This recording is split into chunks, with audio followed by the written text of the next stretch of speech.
in the next 30 seconds, I'd say.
All right.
All right. Hi, everybody.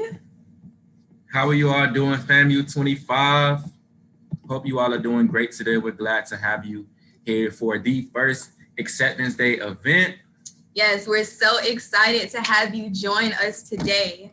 So before we even get started, please drop your Instagram handles in the chat so that we can follow you and continue to do that throughout what we have planned for you today. So, Mr. Middleton, can you go to the agenda so they can see what we have planned for them today? This is everything that is on our agenda for you all today. So we have a packed schedule, but we hope that you'll stay tuned with us because this is for you. Yes, and guys, remember you can follow each other throughout the chat. We just ask that you all stay engaged and just hopefully you can have fun today. But without further ado, I am one of your hosts today, Damari Massey, a third-year pre-physical therapy scholar with a minor in chemistry from the ville that runs the hill, Duval, Jacksonville, Florida. And I am his co-host, Winsland Parrish. I am a senior. Yes, I'm old. A senior health science student focusing in healthcare management, and I am from Palm Beach, Florida, the South, baby. Yes, and like I said, me and Winnie are excited to be here, and we're glad to get a feel for you all today. But without further ado, we are going to kick off today's event with a video from yours truly, President Larry Robinson.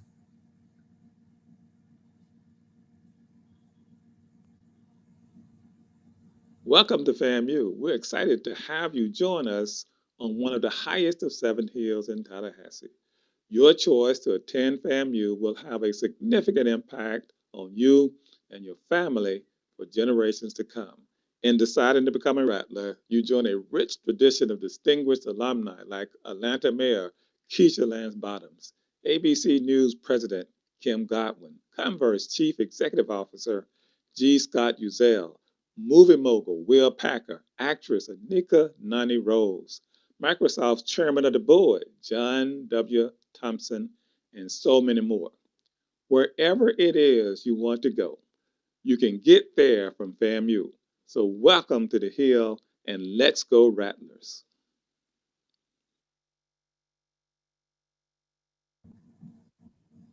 All right. What a lovely message from President Larry Robinson. So next up, we're going to hear messages from our notable alumni. First up, we're going to have Attorney Tristan Brown. She's going to be the first to present.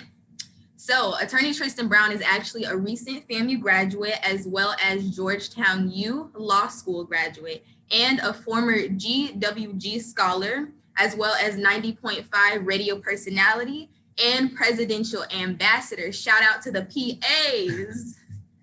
Ms. Brown. Hi, everybody. I'm not sure if folks can see or hear me. I don't know if Winsland, can you give me a thumbs up if it's a go? Great. Well, I'm so happy to be here with you all. And I'm so proud of you, first of all, that you all have been admitted and accepted to the one and only university, honestly, that's worth attending coming straight out of high school. So that is something that is a huge accomplishment and absolutely worth celebrating. If you have made the decision to already attend FAMU, congratulations. And if you're still deciding whether or not you want to go or where it is that you are going to attend, I just want to strongly urge all of you to just go ahead and make that decision to become Rattlers. As President Robinson just said in his previous video, truly wherever you want to go, FAMU equips you with the skills necessary to just make sure that you can go wherever it is that you want to go.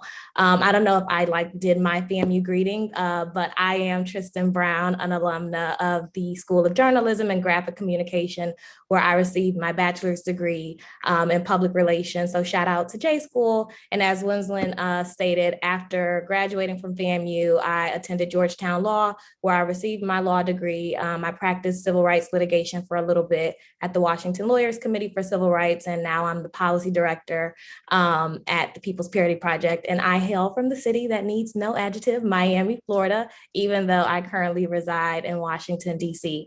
And so I think that my story from FAMU and where it has brought me is just a testament that so many other Rattler alums can attest to. Really, wherever it is that you want to go, the Hill equips you both personally and professionally to thrive in any environment that you step into. So again, congratulations. And I'm so proud of everybody. I don't know if there are opportunities for questions. I don't know. I think I was able to take 3 questions in the chat. So if any of you all have any questions that you want to ask of me, please feel free to drop those in the chat box and I will do my best to answer them to the best of my ability.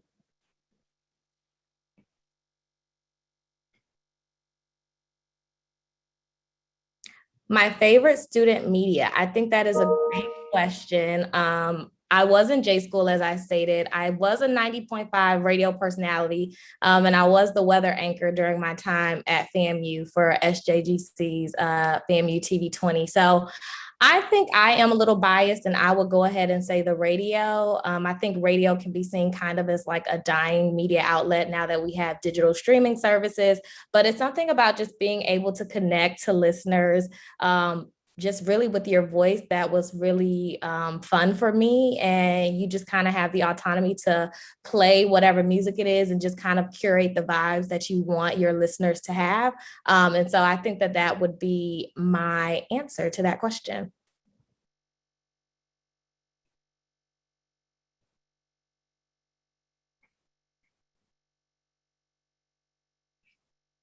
Why did I go to law school? That's a great question. I actually didn't know that I wanted to be a lawyer until like my junior year at FAMU. There was a particular voting rights case that came down in the Supreme Court that was pretty tragic. And that was kind of the thing that sparked my interest in going to law school. However, what I will say for folks who may be interested in law school, my major was public relations. If you're interested in being a lawyer, truly, you don't have to have a particular major.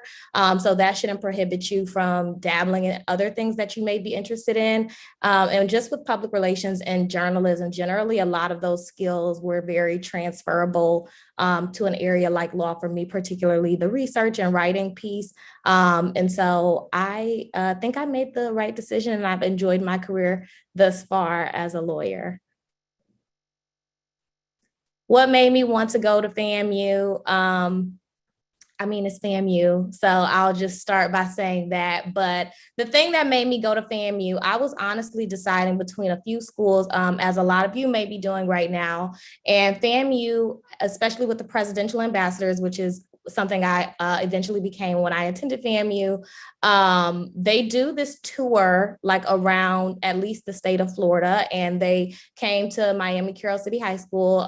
If any Miami future Rattlers are on the call, you are very familiar with the school. So that was one of the stops on the tour, and it was just such a moment for me because FAMU really takes the initiative and goes the extra mile to make that personal connection with students. And I think that's something that a lot of other universities don't really feel, at least they have the need to do. And it was at that particular event where I met presidential ambassadors. Dr. Hudson was there giving out free scholarships, which is another incentive that encouraged me to go. But it was just like that feeling for me to just witness the community and the family that was just so present and obvious in this community of Rattlers. And I think that was really the moment for me sitting in that high school auditorium that I knew that that was something I wanted to be a part of. And so I think it could sound a little cliche, but it really is true. There's just something about the culture at FAMU that you really feel like you're a part of a family and not just a statistic.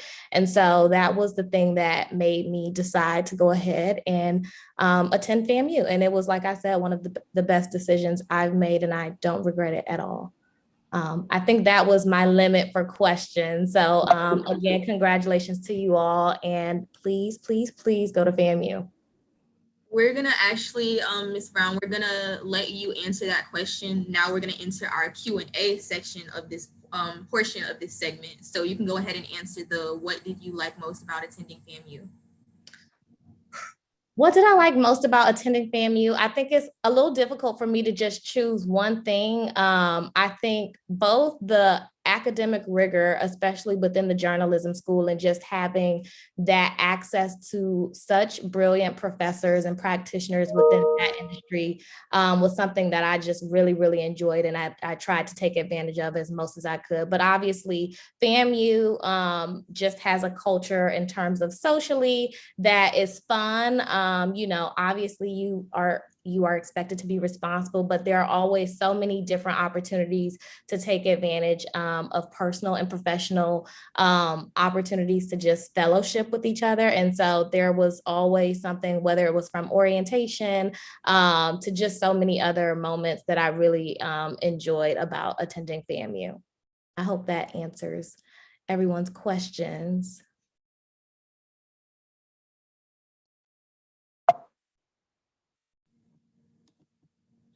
Thank you all for those wonderful questions, guys. Please continue to engage down in the chat box. Learn as much as you can about our notable alumni because they're doing great things in the world. And again, thank you, Attorney Brown, for that speech.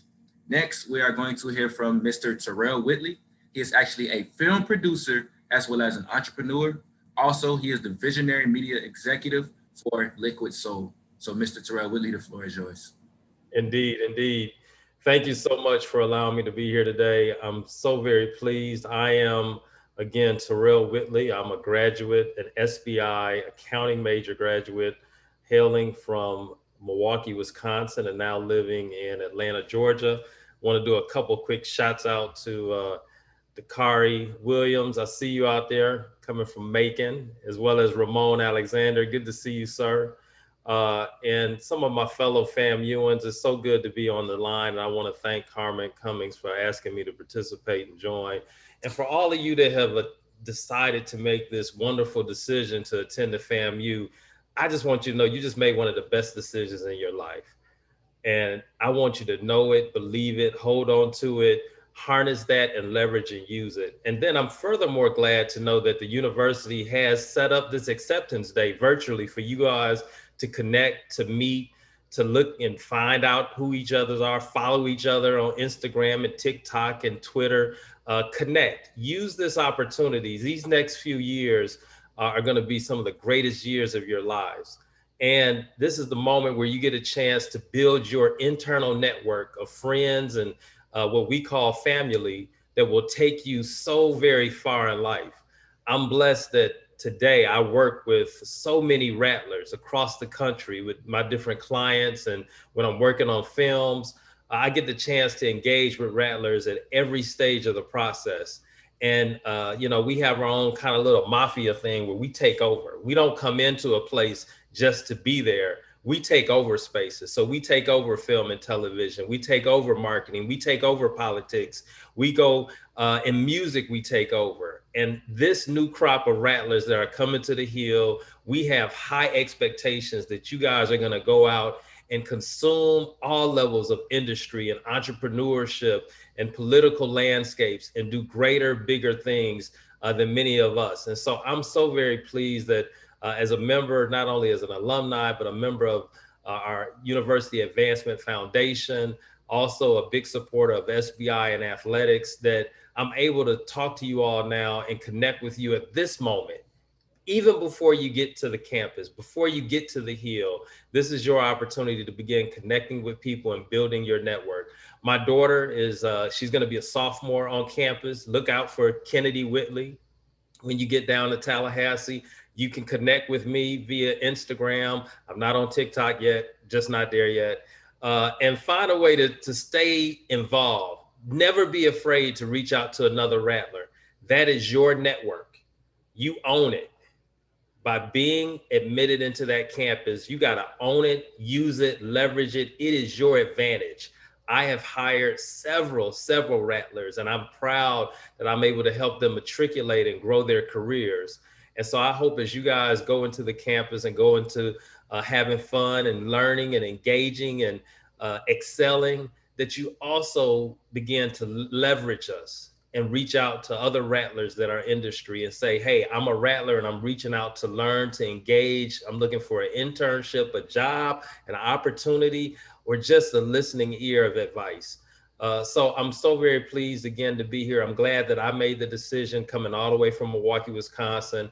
Once I got down to FAMU, there was no better place. In Tallahassee, I fell in love with it. And now that I'm here in Atlanta, where there are so many other rattlers, I'm so very pleased that I'm part of the family, and I welcome you all today. So thank you. I'm happy to take a few questions if you guys would like, and I can stay on for a few more minutes. So I'll open the floor for any questions at this time. Remember, there are 3 questions. And again, thank you, Mr. Whitley. That was an amazing speech. We love to hear what the alumni are doing, so thank you. Absolutely. I can't see the chat. Are there any questions in the chat? Yes, slowly rolling in, not any yet. Family 25, please feel free to ask questions. These people, they've been through it, they've done great things, so ask them. Can you see the chat now, Mr. Whitley? Yeah, I see something. Have I made any movies yet? Absolutely. So my first film was one called Cop Watch, which premiered at Tribeca Film Festival. My second film is called Amazing Grace. It's Aretha Franklin's Amazing Grace, which won a 2019 NAACP Image Award. I have on Hulu, there's a feature film called Brian Banks, which stars Aldous Hodge, Greg Kinnear, Sherry Shepard, and Morgan Freeman. I just completed last year a film called Respect, starring Jennifer Hudson, Mary J. Blige, Forrest Whitaker, Marlon Wayans. That'll be in theaters in August. And then earlier this year, I completed a movie called Karen. That movie is Corey Hardick. We have Taryn Manning, who plays our Karen. It's a smaller film. It'll be airing on BET, and we may hit a few theaters. And then my next film upcoming is the biopic of Hank Aaron called Hammer. I'm also working on a film called Just Let Me Play, which is a documentary on Charlie Zifford, who's the first African-American to get a PGA golf card. He was a PGA golf player, and Tiger Woods refers to him as the grandfather of golf for him. And then I have another movie that we're trying to get Chance the Rapper on. So I'm constantly in play, and many of you know there's a lot of filmmakers that come out of FAMU. So we're all very much so active. We very much so support each other, and we try to carry the flag exceptionally high. I see another message around, this was directly about majoring in accounting and what made me become a filmmaker. So film is a passion. And I also run Liquid Soul, which is a full service marketing agency out of Atlanta, Georgia. And our clients are like Lowe's, Walmart, Coke, Gilead Sciences, Salesforce, Disney. So we do marketing. I started with the agency doing marketing, promotions, films, publicity, content development, social and digital media.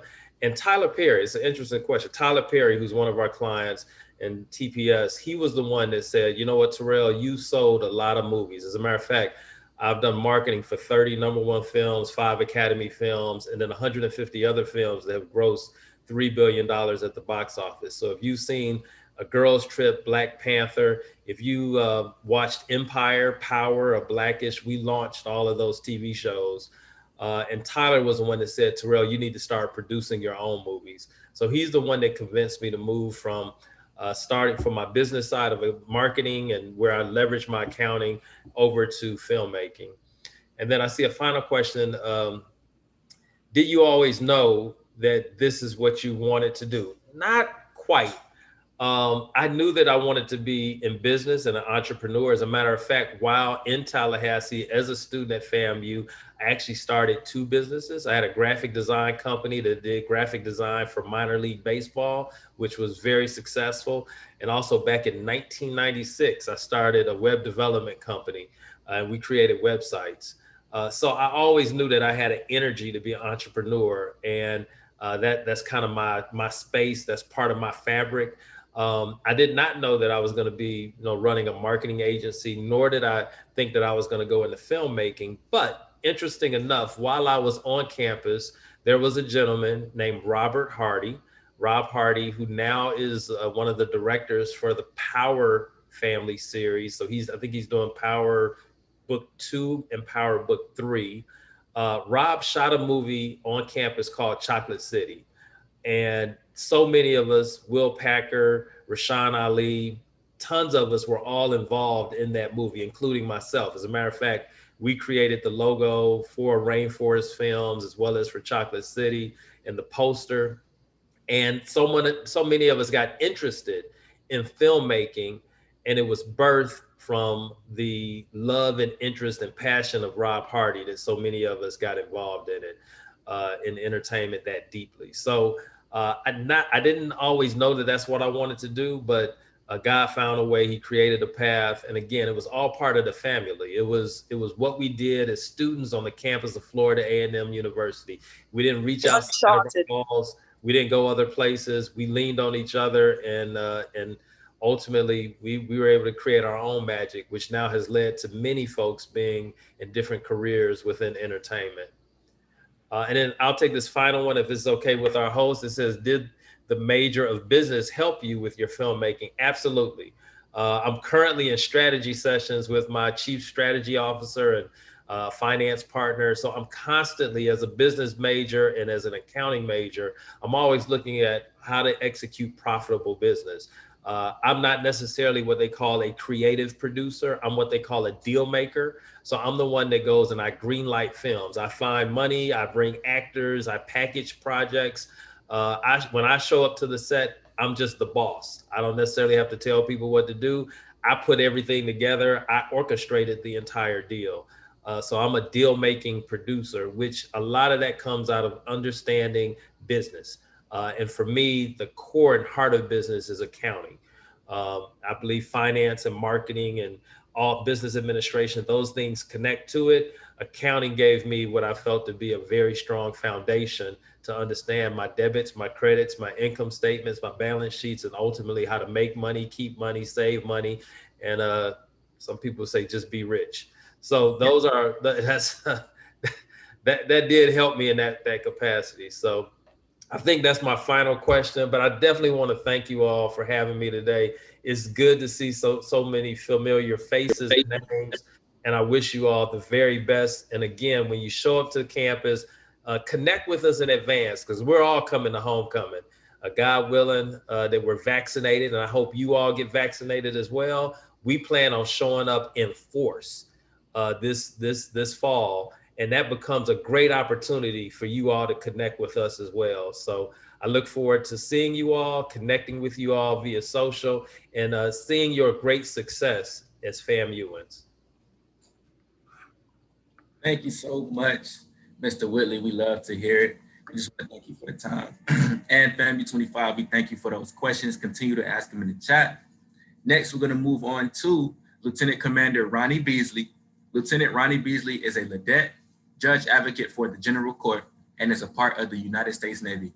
Lieutenant Commander Ronnie Beasley, the floor is now yours. Good afternoon, and I'm just going to correct you a little bit. My last name is actually Beasley Ledette, and I am a Navy, it's okay, I'm a Navy JAG lawyer for the United States Navy. So first, I want to congratulate everyone who is on this call today. I'm honored to be speaking with you all. If you have been accepted into our illustrious organization, I know you are the absolute best and brightest. For those who have made the decision to come to Florida A&M, can you hear me? Okay, for those who've made the decision to come to Florida A&M, congratulations. That's one of the best decisions of your life. And I think that you will be better for it. For those of you who are still undecided, I encourage you to make a decision today and make a decision to be a part of what we call our family. Florida A&M University, coming to this school isn't just about going to a college, but it is about joining a family and becoming a part of a legacy.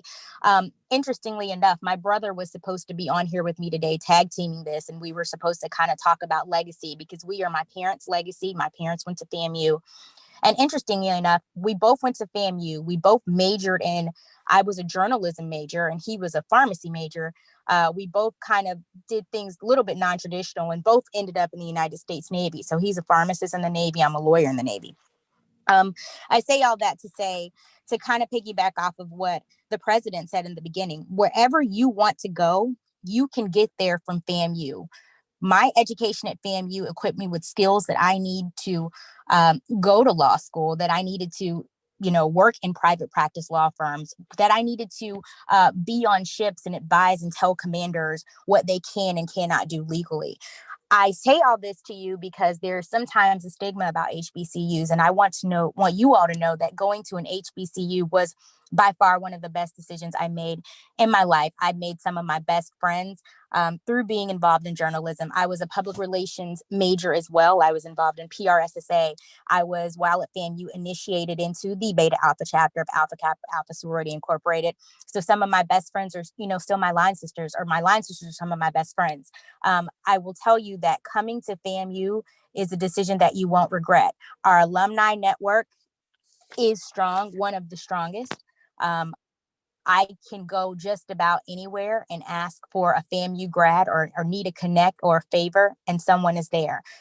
If you decide and make that decision to go to FAMU, it is something that you absolutely will not regret. I think I have a couple of moments for questions. Let's see. I can't see the chat because I am actually downstairs in my building taking this call from my phone because I work in a secured space where you can't have cell phones and I can't log into links that aren't government related. So if there are any questions in the chat, could someone read them to me? Yes, ma'am. We can. Winnie can assist the questions for you. Thank you. Thank you so much for speaking. So FAMU 25, please remain engaged with us. If you have any questions, please drop them in the chat.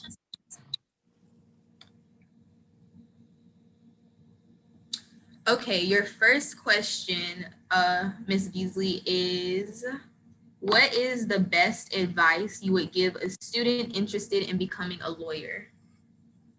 The best advice I would give a student interested in becoming a lawyer is communication. Communication is key. Make sure that you aren't timid, that you aren't afraid to speak up. Additionally, I would say make sure you hone in on those writing skills. As Tristan said in the beginning, you don't have to major in any particular thing to be a lawyer, but there are certain skills that you need to be able to have in order to master the practice. So I say communication definitely, and then writing skills, which is something that the journalism school certainly helped me hone in on. Okay. Your next question is going to be, what made you go from a journalism major scholar to now a lawyer for the Navy? So when I was in school, I always knew that I wanted to be a lawyer. So I majored in journalism so that I could, one, have an income should I not, practice right after undergrad, or not go to law school right after undergrad. So I wanted to make sure I had something to fall back on. And I wanted to make sure I could write. I was a political science minor because I wanted to make sure I could think analytically. So I always knew that I wanted to do that. What I didn't know was that I was going to go into the Navy. So I started out in private practice doing insurance defense. And I didn't really like the billable hours. I wanted to be in a courtroom. I wanted to get more practical hands-on work. So the Navy JAG Corps actually was an opportunity that just kind of fell in my lap, and it's worked out because here I am 14 years later, still practicing. I graduated from FAMU in 2004. So still practicing and still enjoying it. But it wasn't I've always wanted to be a Navy JAG. I wasn't affiliated with ROTC in high school or in college. Couldn't even tell you where the ROTC building was, but for the exception that they had really good tailgates, during the games.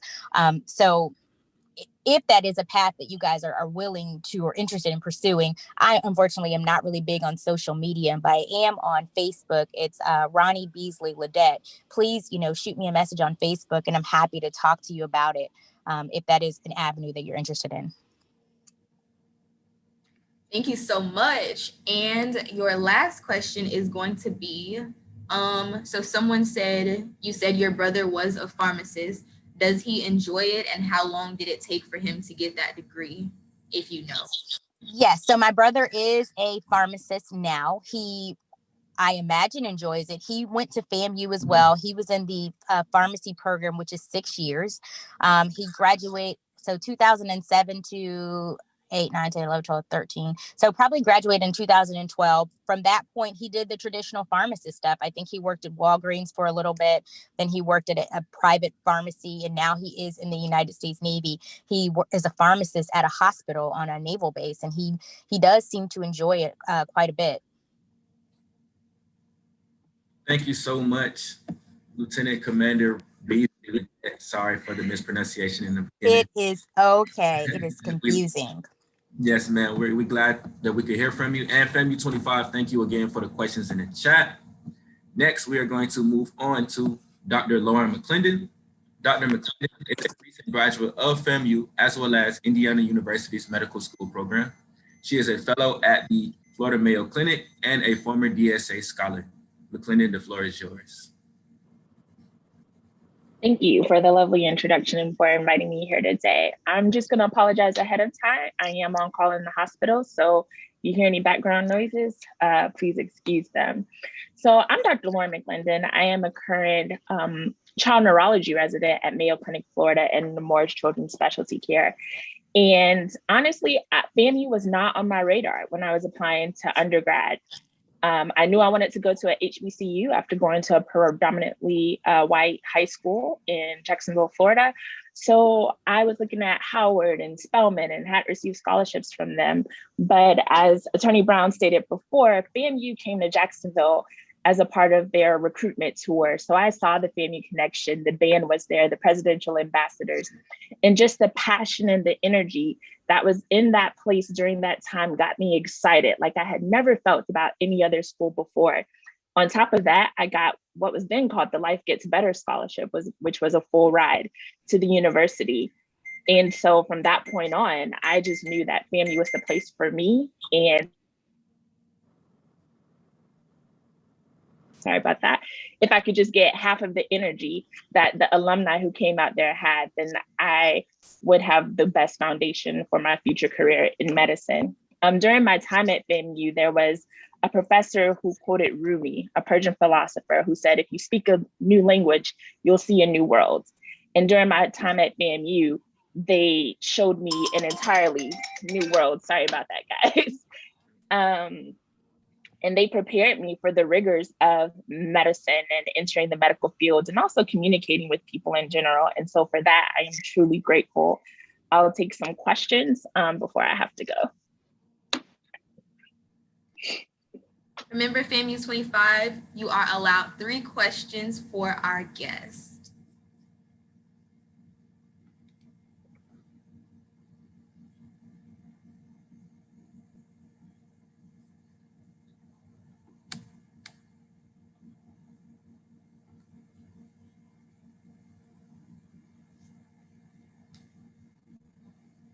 So how did I switch to a PWI to an HBCU?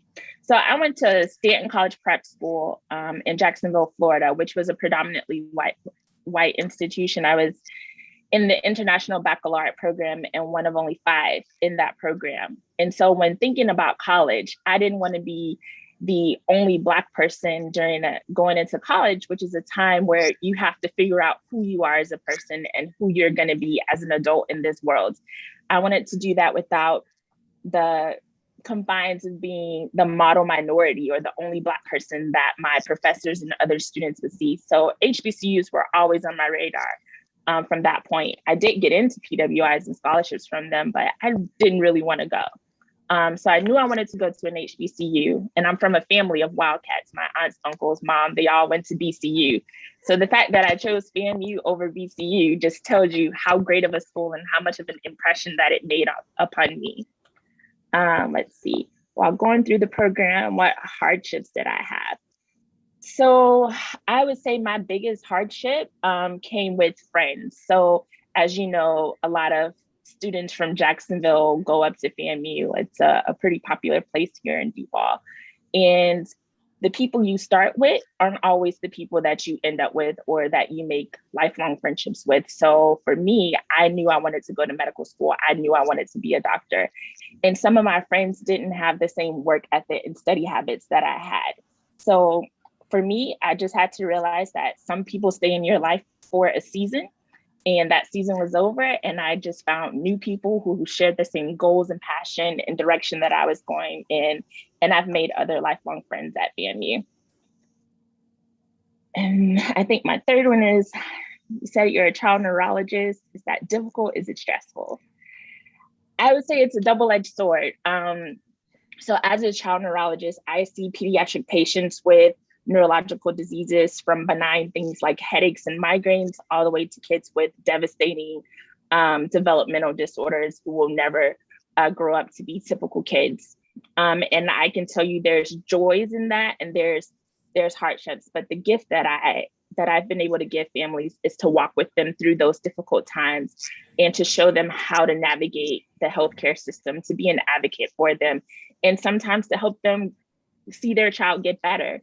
A part of being a child neurologist, I'll go on to do further specialization at Children's Hospital of Philadelphia in Philadelphia, Pennsylvania. So I'll be one of 20 people in the country who does neuroimmunology, which is autoimmune disorders of the nervous system, and one of 3 Black people to do it. So once FAMU prepared me for that journey, and I'm truly grateful to them. Once again, thank you all so much for having me. I do have to go, as you heard the pages and the calls, but congratulations to each and every one of you. Keep working hard, work hard, but play hard too, and enjoy this experience that's coming your way. Thank you so much, Thank Dr. you. Mcclendon. All right, we're gonna move right along with our program. So next up, we're gonna have Florida State Representative Ramon Alexander. We're going to open up the floor for him afterwards for 3 questions. Remember how we do things. Mm-hmm. So go ahead, Mr. Alexander.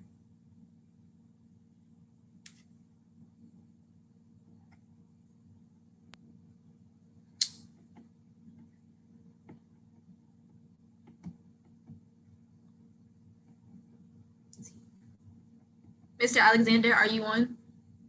Can you hear me? Yes. Okay, great. Well, first I want to start off by congratulating you all on being accepted to Florida A&M University. You are absolutely the cream of the crop, because the cream of the crop attends Florida A&M University. There's a reason why FAMU has recruited more national merit scholars than Harvard, Princeton, Yale multiple times, and being named College of the Year. Now, I am a product of Florida A&M University. I attended my undergraduate degree and getting a degree in political science, but it was more than just a degree. It really prepared me through student government and all the leadership skills that I acquired to go on and do significant work, to go on to work in the mayor's office here and be a speechwriter, to run statewide campaigns. I actually ran a $9.6 million program to build capacity for President Obama's reelection program, where we targeted surge voters and youth voters, African-American voters, and millennial voters. And it was a wonderful experience. And to be elected to the Florida House of Representatives at the age of 31, was the youngest person at that time in the state to be elected to that role, and still currently serving in the Florida House, where I serve as the House Democratic Whip.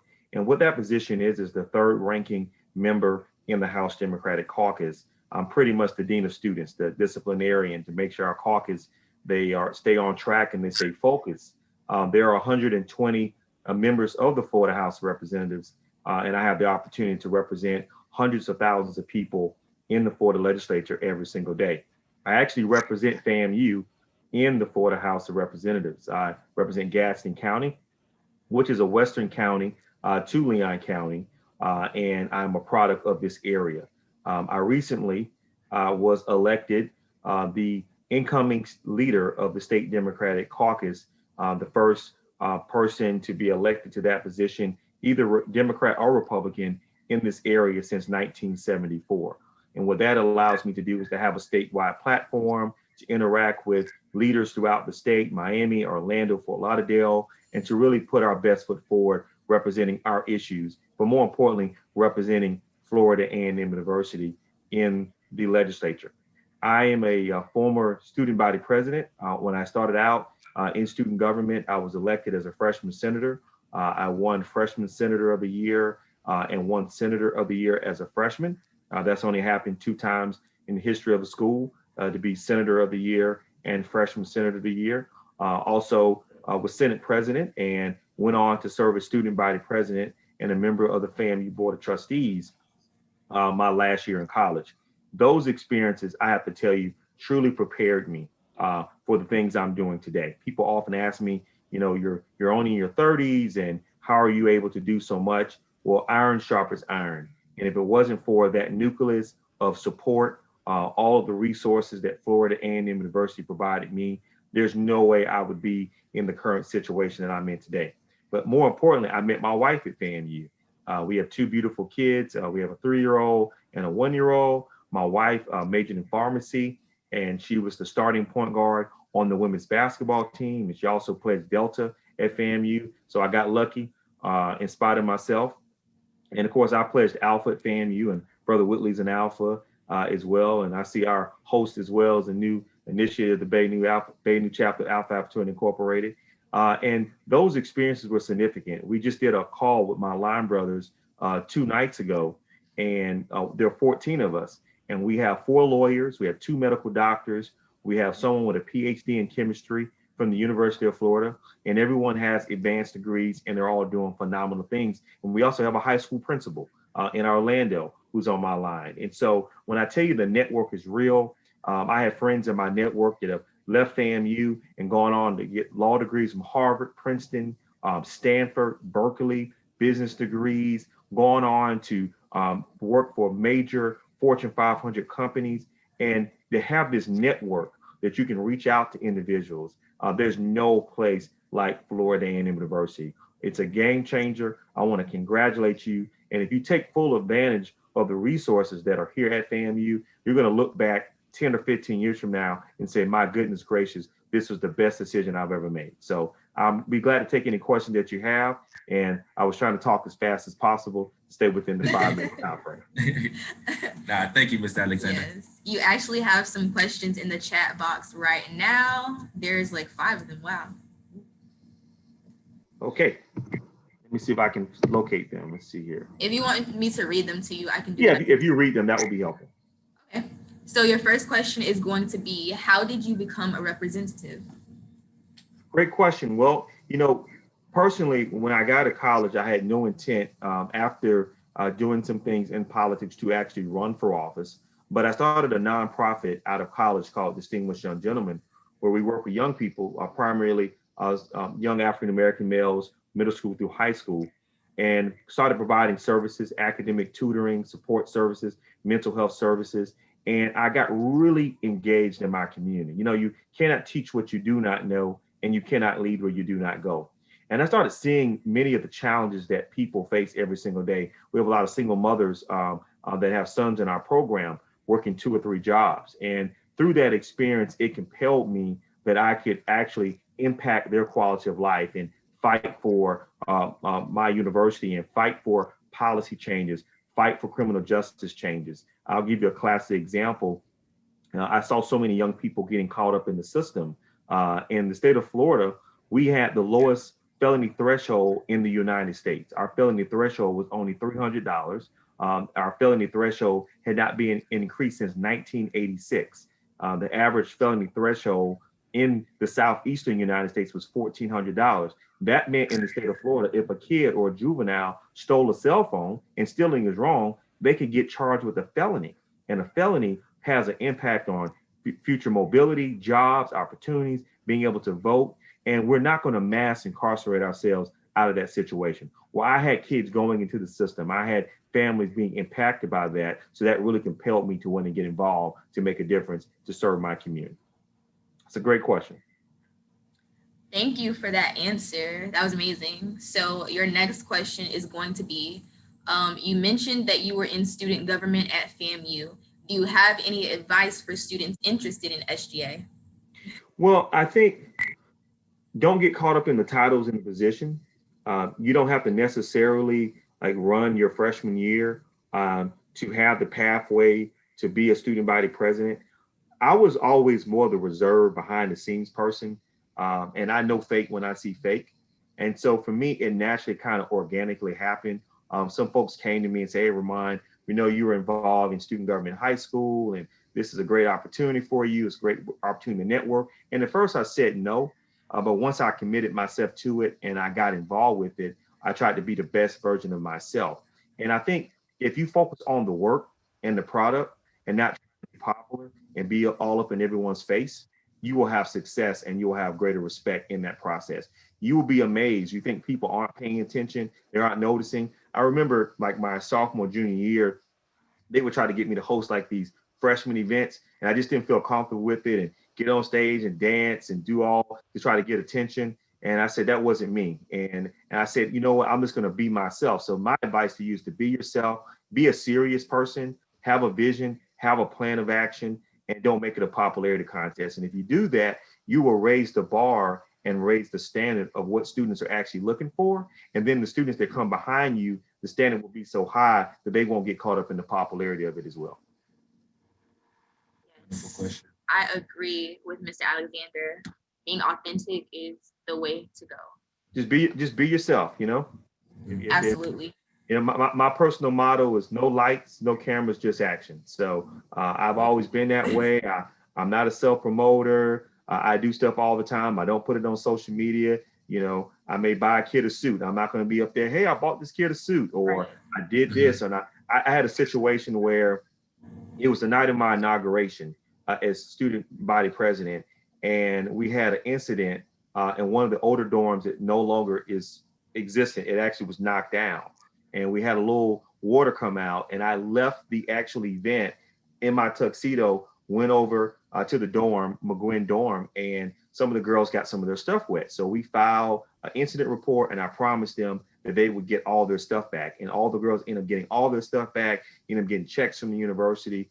And I completely forgot about that until maybe 10, 15 years later. I was going through my call list, and I called this person. She said, do you remember me? I said, "Yeah, you went to FAMU. Do you remember what you did for me and 5 of my friends?" I said, "What are you talking about?" He said, "Well, I was one of the girls in the dorm that our stuff got wet, my computer got messed up, and you stayed on top of it and make sure we got all our stuff back. Not only am I going to write $1,000 check, we're all going to get together and we're going to raise you money. And they raised me like $6,000 for my campaign for the Florida House of Representatives. So what I would tell you is, in leadership, there's 3 things you got to do. You got to take initiative, you got to follow up, and you got to follow through. Take initiative, follow up, and follow through, and be a person in your work, because people are just really sick and tired of like fake people, and they want people that are sincere and genuine, trying to do the right thing. I agree. Oh my goodness, thank you. So your last question for the day is going to be, how did FAMU prepare you for what you do now? Oh man, you know what, competition is so, I have never been in a situation with this volume of talent. I have been all over the world. I've been in major debate competitions. I have been in major arenas, and you will not find, from a standpoint with an aggregate of talent, as much talent you will find at Florida A&M University. There's a certain swagger, there's a certain confidence, and the first thing, you have to believe it. You have to understand that you are capable of achieving and accomplishing your goals, and that's what Florida A&M University does. Not only does it bolster your confidence, but it equips you with the tools necessary to be successful. Situational thinking, operating under pressure, overcoming adversity, all those things, like being able to deal with people, being able to wear the mask and not take off on somebody and lose your mind and bring it back in, because people will upset you and frustrate you. So FAMU really prepared me with the soft skills, the actual tangible skills. I'm an excellent writer. I'm a solid communicator. I'm really good at analytical thinking.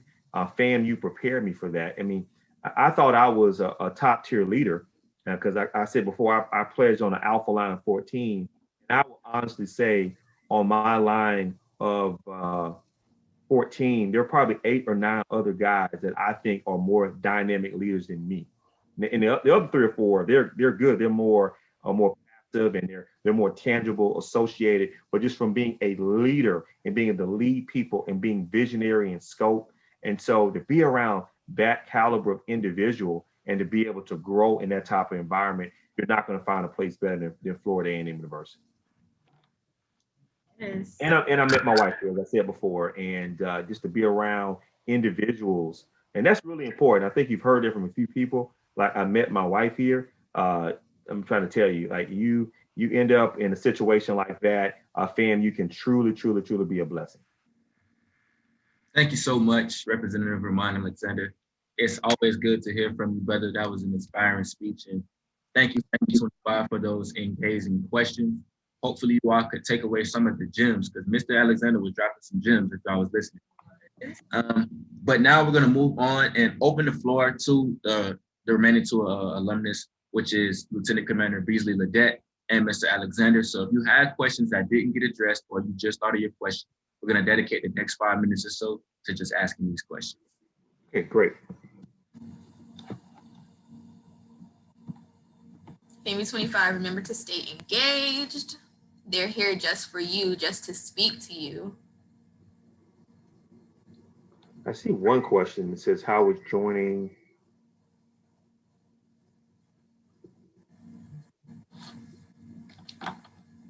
How was joining the?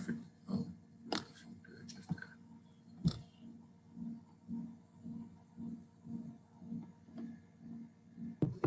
You want me to answer that one, or? Yeah, you can address that one. Okay, I'll be brief, because I see later in the segment it's going to be someone talking about Greek life. It is phenomenal. The Divine Nine at Florida A&M University is phenomenal. I mean, the networks for all the organizations are through the roof nationally. You look at the impact that it's going to have on your future career in regards to networking, job placement. It is a significant experience. I mean, it's something that has helped shape me and mold me into the person I am today. And I think my advice to you is to do your research, take your time, sit back, observe. And then from there, once you've done your research and you've done your observation, then you'll have plenty of time to go through that process of trying to join one of those organizations. So do your research, sit back, and make sure you're doing it for the right reason.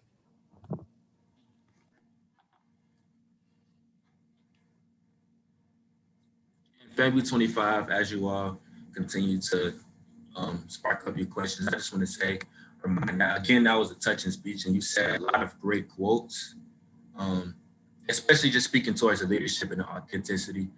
You know what I'm saying? So February 25, one thing I want you to take away, just continue to be yourself, because it's going to get you where you want to go, because the only person you can be is you. And we can see that's doing Ramon Alexander well. Very well. And I'll give you a classic example. You know, sometimes like you're trying to get to your class and you may have your head down, and sometimes I zone out a lot. So I may walk into a room and I may not speak to you. It's not like intentional, but I'm zoned out and my mind's in a totally different place. And so I remember I had a situation where I was trying to get to class, I was zoned out, and somebody made a comment, say, "Hey, you didn't stop to speak to me."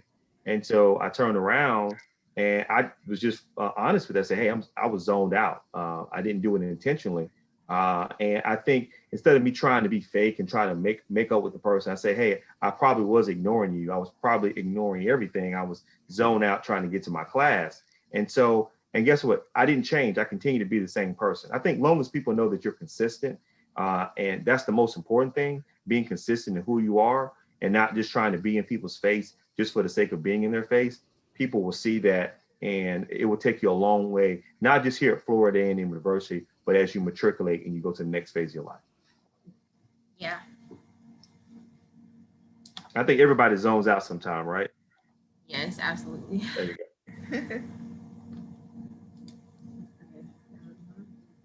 go. We have a final question, and Lieutenant Commander Beasley, if you're still on, I'd like for you to answer as well.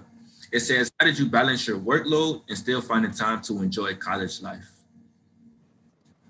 Oh, wow.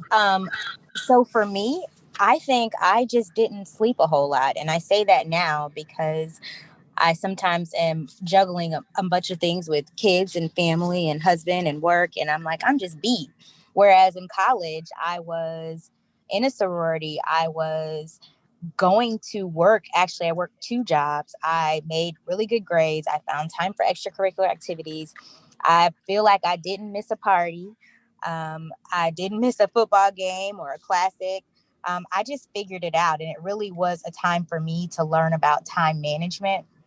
And it forced you to do that because I was on scholarship. So I knew that I can go to all these parties, but these grades better be right because otherwise that scholarship is going to be gone. So it really becomes a balance, right? You have to figure out the right balance for yourself. If you know what kind of learner you are, you know, maybe it's going to take you a little bit more time to do this. So maybe you don't need to go to that party. Maybe you can't get a job because maybe you need to focus more on your studies. I was one of those folks who was always going, and I recognized that I maybe slept between 4 and 5 hours a night. And then, you know, I got it in a lot of times on Sundays, but that's kind of how I balance my time. I was much younger then, and my body allowed me to do those sorts of things. I obviously need a little bit more sleep now, but it was just such a good time. And if I could go back, I would probably do it all over again in the exact same way. Thank you so much. We thank you all for those great questions. And again, we thank the alumni for coming on and sharing you all's experiences. Thank you for the great things that you all are doing out in the world and helping your communities. Next up, February 25, we're going to move on to a brief intermission. So if you need to take a break, feel free to do so. But if you want to stick around, we will be showing some of you all's acceptance day videos that you had on in your FAMU gear.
All right, thank you guys so much. I hope you enjoyed your intermission.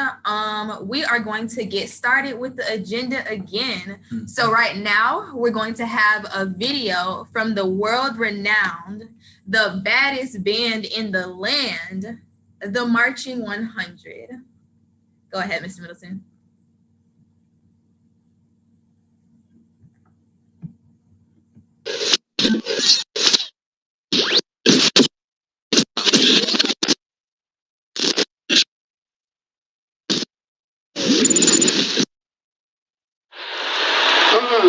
No, don't run. It ain't over. Pump the brakes. We just tried some snakes. In the words of our mayor and should-be governor, grandmother Andrew Gillum, a hit dog will holler.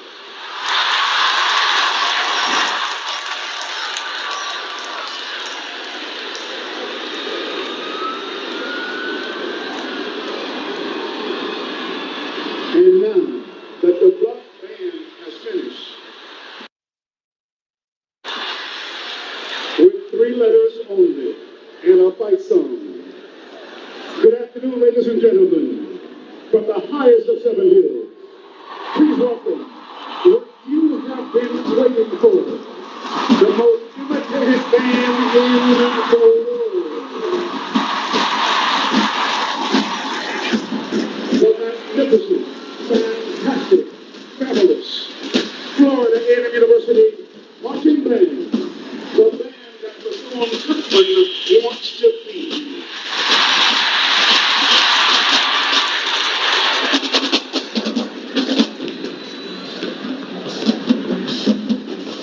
A new era begins now. The sound of excellence.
Man, so loud. Ooh, oh my gosh. I don't know about y'all, but the band is like one of the reasons I came to this school. They're so amazing. So loud. What do you think, Damari? I think that my actually favorite performance from the band is when they hit the duck mouth, because when they do it, they get to it. What's your favorite song? It's the Ice Cream Man. Yeah. I'm trying to tell you. All right. So moving right along with the agenda, we are going to hear from some of our Florida A&M scholars. First up is actually going to be my lovely co-host, Damari Massey. Thank you, Winnie, for that amazing introduction. So I guess we could get personal here. But yeah, again, I am Damari Massey, a third-year pre-physical therapy scholar with a minor in chemistry from the Ville that runs the hill, Jacksonville, Florida. My family story it's a story. If anything, I actually didn't really have any exposure to HBCU culture, which is pretty sad to say. And I was pretty ignorant about HBCUs. I felt like I needed to go to a huge D1 school, play football, play sports.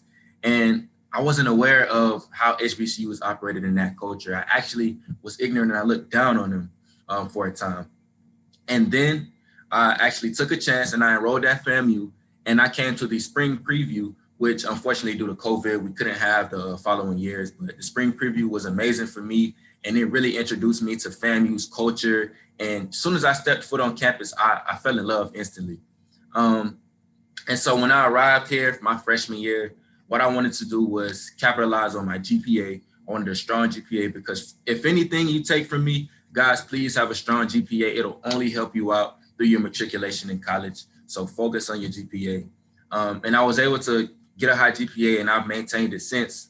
And then the following semester, I decided, FAMU is so much to do here, I might as well get involved. So I decided to join the FAMU chapter of the Collegiate 100, where I've met amazing brothers, made an amazing brotherhood, and we've learned how to professional skills and service campus. And then I decided to also do the Mr. Alpha Kappa Alpha Scholarship Pageant, where I placed on the court as Mr. 1932. So doing all of that in one semester, it was hard work, but it was fun. And then we came back, after COVID. And since then, I've been a lab assistant for the School of Allied Health Science. So if we have any allied health in the event today, you might see me working over there at the building. And most recently, I was able to become a Spring 21 initiate of the Beta Nu chapter of Alpha Phi Alpha Fraternity Incorporated. And that's been one of the most amazing experiences I've had here at FAMU. We just joining that brotherhood and being a part of a brotherhood with people like Representative Ramon Alexander. He spoke about Rob Hardy, and those guys are just great. It really pushes me, and I just want to do better for myself. So joining the brotherhood was one of the greatest things I could have done here. But all in all, I will say the most beautiful thing I saw at FAMU was how intelligent and driven Black people are. It's not really promoted outside of HBCUs, which is a sad part about society. But just seeing everyone just do their best and be driven, and how smart and intellectual Black people are, that was just beautiful to me.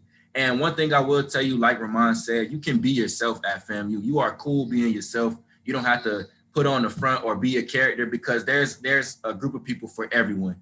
Even if you think you're a loner, I promise you, you're not the only loner here. So just come to FAMU, be yourself, and have fun. So that's my story, and that's what I'm doing. I'm sticking to it, just kind of become my best self. So I'm going to pass it to my amazing co-host, Winston Parrish. All right. Thank you so much, Damari. That was an amazing student testimonial. FAMU 25, I hope you could take something away from that. So without further ado, I'll go ahead and give my student testimonial.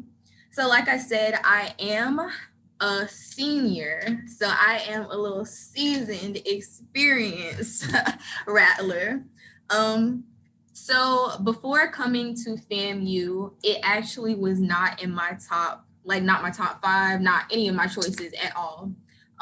Like I believe Dr. Mcclendon said, I come from a background of rattlers. I mean, not rattlers, Wildcats. My entire family is Bethune-Cookman. So becoming a rattler wasn't in my bloodline, But I actually had Mr. Mitchell come to my school. I don't know if he's on here right now. Shout out to him. I actually work with him now. He came and gave us a little spiel about what FAMU is. And I was like, ooh, Mom, I have to go tour the school just to make sure I don't like it. But, you know, as soon as I stepped foot on the campus, I fell in love with FAMU. And I'm so glad I came here. It's been nothing short of amazing since I came. So I am very, very involved on campus. Well, I'll start by saying that I actually changed my major twice in my 4 years at this campus. So if you guys feel like, you know, the path that you thought was for you isn't for you, don't be afraid to change up that route. Talk to people, research it. Feel free to talk to me. Just make sure that you're doing what you love. Even though I changed my major twice, I started out with a great GPA, so it never messed me up. You know, I kept going with that. And my good GPA allowed me to do whatever I wanted to do on campus. So freshman year, I kind of like just chilled, observed to see what I wanted to do on campus. And that same year, spring semester, I decided to start off my student leadership by running for sophomore class president. I was elected. So my sophomore year, I was the class president. I also joined Sisters Incorporated, the #1 community service organization for women on campus. Shout out to my sisters. So I did those two. And in the spring semester of my sophomore year, I also ran for Miss Junior Attendant. As you can see, I have my baby, my crown on. So I did serve as Miss Junior of the FAMU Royal Court. Later on in my junior year, I decided to become a presidential ambassador. I am also an FYE peer mentor. We're both peer mentors. Shout out to them. So as you can see, that's a Rattler resume. I've done so much on this campus, as well as lots of volunteering with SGA and Relay for Life, Be Out Day, like large events that SGA puts on. But yeah, like FAMU has made me the woman that I am today. I know once I step foot off of this campus that I am going to be extremely successful because they set me up like this. Shout out to FAMU's Career Center. I hope that when you guys step foot on campus, you do utilize them. They helped me land the internship that I'm actually working with right now. And let me just tell you, that internship has set me up to be so successful. Like, I know that I have a job lined up as soon as I graduate from college if I want to go work with them. So shout out to the Career and Professional Development Center. Like I said, FAMU has just made me into the woman that I am today. I'm going to be successful, and I am forever indebted to FAMU. So thank you so much. All right, next we are going to pass it to the lovely Shariana Campbell to come and give her student testimonial. Thank you, Winnie. Greetings, everyone. I am Shariana Campbell, a senior business administration student from Savannah, Georgia. I always dreamed of attending FAMU growing up. I really sought out the rigor of the School of Business and Industry, and I aspired to be successful and as involved as I saw the scholars here doing every day. I finished my first year here at FAMU with a 4.0. And like Winnie, I'm really involved on campus. Like, I love being a part of everything. I competed in the Miss Young Gifted and Black Scholarship Pageant. I became a first-year experienced peer leader, and I joined the Student Government Association. My second year at FAMU, I joined the FAMU chapter of Big Sister, Little Sister Mentoring Program, FAMU Women's Student Union, and I was lucky to receive my commercial real estate internship through the School of Business and Industry. And I also became a proud member of the original Beta Alpha chapter of Alpha Kappa Alpha Sorority Incorporated. I wanted to join organizations that work to service our student body, our campus community, and the community here in Tallahassee, Florida. Similar to Damari, I found a place where I fit in. I can be myself around my friends, and I proudly joined a phenomenal sisterhood that continues to offer me meaningful, lifelong connections. FAMU has really offered me nothing but countless opportunities to grow both personally and professionally. So that's my little story. Next up, we have yet another prominent student on campus, Mikhail Mcclinton. Thank you, Shariana. Greetings, I am Mikhail Mcclinton, a third-year business administration student athlete from Sanford, Florida. And growing up, the child of a proud alumni, I was often told that I would follow in my mother's footsteps and attend Florida A&M, but it wasn't until I enrolled that I truly fell in love with the school. With that being said, my freshman year started off kind of flat because of my lack of time management and procrastination. But as the semester went on, I began to learn how to balance my schoolwork, practices, and my social life. By my second semester, I began thriving in all areas and made time to join the powerhouse chapter of Collegiate 100, where I found an on-campus brotherhood that helped me stay accountable and pushed me to be the best I could be. Going to my second year on the Hill, I was elected Mr. Collegiate 100 for the 2020-2021 academic school year, and later became a FYE peer mentor. FAMU has taught me many life lessons inside and outside of the classroom, while providing me with opportunities to build a successful career. Lastly, I want all of you to remember, if you never know failure, you will never know success. So don't be afraid to put yourself outside of your comfort zone and try new things, meet new people, because you will never know who or what will help you land your future dream job. Thank you.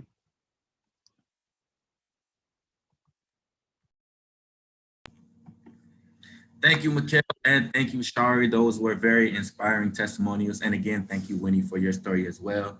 FAMU 25, as you can see, we're just all about breeding excellence here at FAMU, and just continue to be yourself, and you're gonna have fun and grow into a great person. Next, we are going to move on to our cheerleaders and representatives for our Greek organizations, and so they're gonna come and speak about FAMU.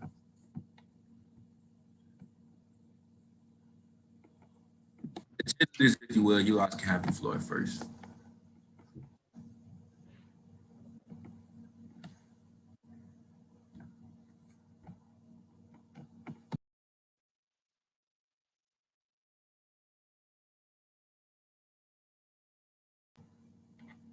Nairia Hunt, are you on the Zoom call? Yes, ma'am. I'm so sorry. Okay. Greetings, y'all. I am Nairia Hunt, a fourth-year bio-pre-med student from Panama City, Florida, and a third-year cheerleader. I chose FAMU because I grew up around the school. I've been coming to homecomings and different events for as long as I can remember. So this school is kind of like nature to me.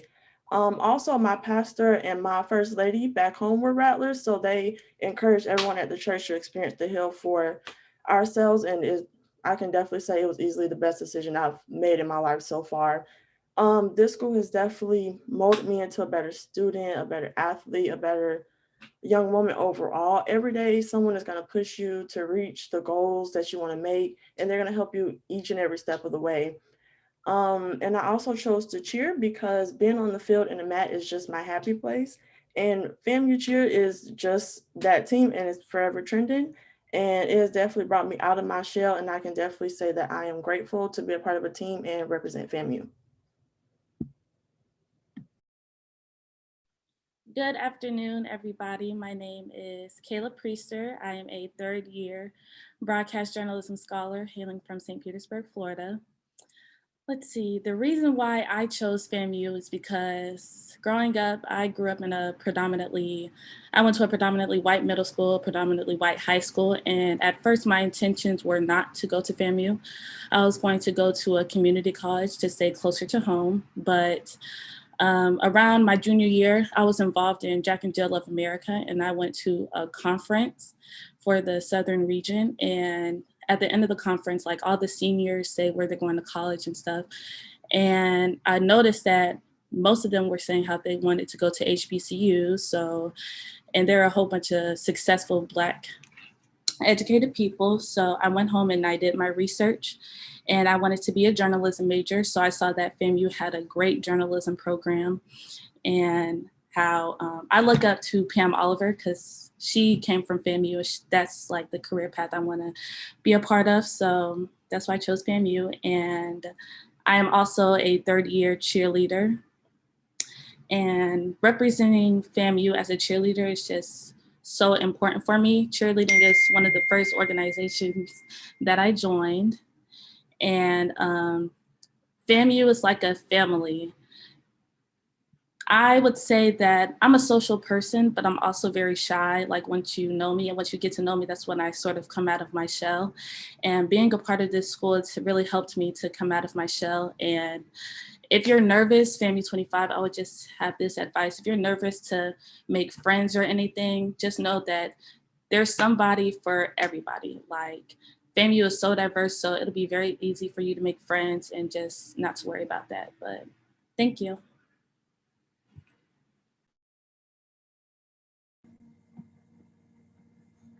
Okay, we're gonna have our Greek organization representatives now.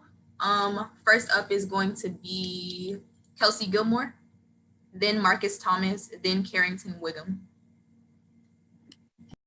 Greetings and good afternoon. My name is Kelsey Jordan Gilmore. I am a senior, thank you, theater and public relations scholar from the 850, you already know, Tallahassee, Florida. And today I am representing Delta Sigma Theta Sorority Incorporated. Yes, yes, yes. Our sorority is all about sisterhood, scholarship, and service, really giving back to the community. We implement our 5-point programmatic thrusts, which is our community service initiatives. We help out locally, globally. We're all over the place. There's a soror everywhere. There's some notable sorors that you might know, such as Dakia Crystal Kima, Aretha Franklin, you know them, you know. And those are people you can, well, maybe not Aretha Franklin, but those are people you can reach out to and get in contact with and, network. It's all about networking. Like, the alum have said, networking is very important. And with an organization such as Delta Sigma Theta or any other of the Greek organizations, you have a bond for life. These are people that you can know, get to know, and have a relationship for the rest of your life. I have 48 other sisters that I can call on at any time if I ever need something, or they can call on me. So it's something that you grow to love, and you walk in it with such excitement. And I would advise everyone strongly to do your research, actually figure out what's for you, what pathway you want to take, because, everybody's different. So really, again, do your research and practice discretion. And when I say discretion, I mean, don't walk around the campus saying, I want to be X, Y, and Z. I want to be X, Y, and Z. Just keep it to yourself, observe, watch, take note. And then when the time comes, if you are ever so fortunate, take that step forward and try your hardest to be a part of something that is lifelong, because it is a lifelong commitment, and it is well worth it. It is so rewarding to be in an organization that does such amazing things and knows that they're constantly trying to change the world one day at a time. So it's a great experience and a great feeling to be a part of. Thank you.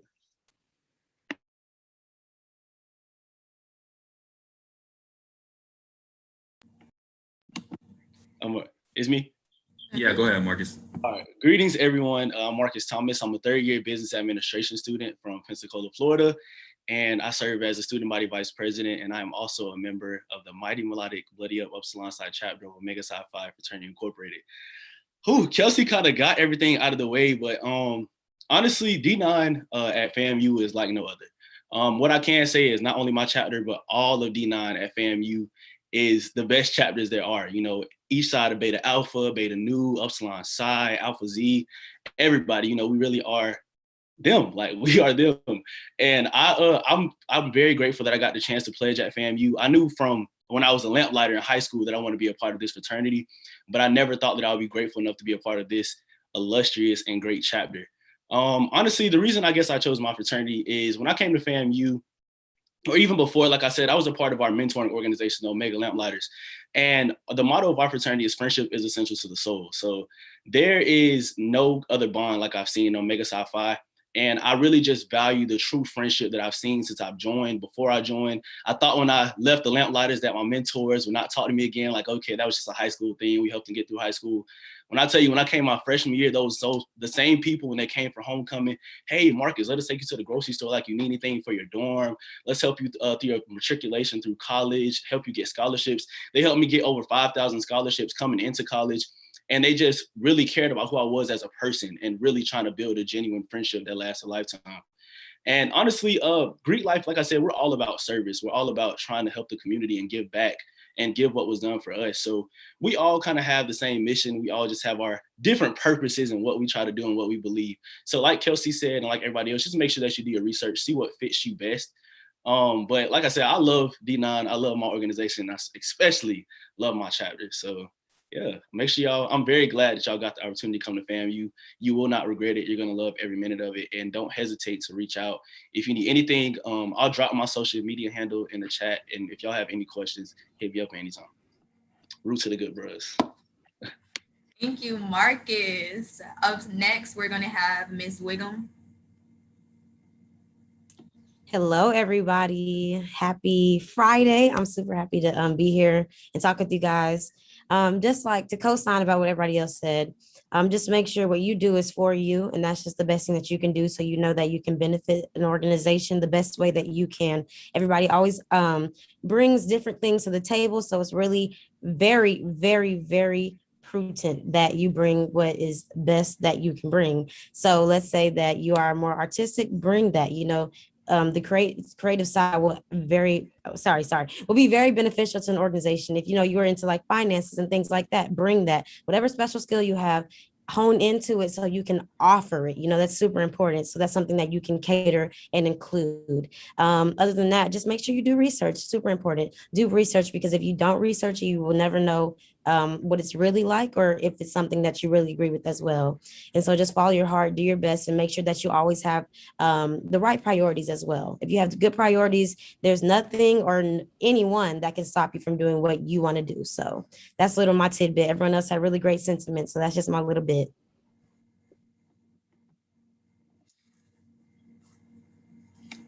Okay, so we're going to go ahead and move into the Q&A portion of this segment. So FAMU 25, if you have any questions for the cheerleaders or the FAMU Greek organization representatives, please drop them in the chat and make sure you attach who you're referring your question to. Yes, FAMU 25. And please remember, like Kelsey, Marcus, and Carrington said, Greek organizations expect you to retain a level of discretion when expressing interest. So guys, please keep your questions as general as possible for the purpose of the event.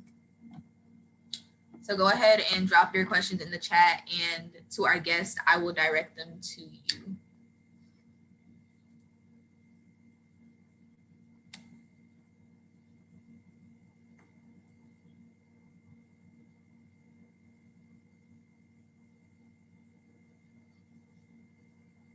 FAMU 25, don't be scared. We're not gonna bite. Okay, to our cheerleaders, what did tryouts consist of? I'll answer this. For tryouts, we have two teams. We have a basketball competition team. No, we have a football competition team and a basketball team. Tryouts usually consist of standing, tumbling, running, tumbling, a series of jumps, a cheer, and a dance. So it's pretty much like every other tryout, basically, but certain skills would get you into like either football, and certain skills would get you into basketball. So yeah. Okay, thank you for that. Did our other cheerleader want to add anything to that, or is that basically it? She pretty much wrapped everything up. The only other thing would be that once you sign up for tryouts, they'll most likely give you like everything that they want you to have for like requirements. So you'll be pretty much set. You'll be able to practice everything that you need to do at tryouts. So yeah. Okay, thank you. FAMU 25, is that it? Come on. More questions? Let them fly. Let us know. They are here to answer your questions. To our Greek representation, a question is, how was the intake process? I guess I'll take that one. The intake process is honestly one of the most humbling experiences I've ever taken part in. Our process is all about building you to be a better man.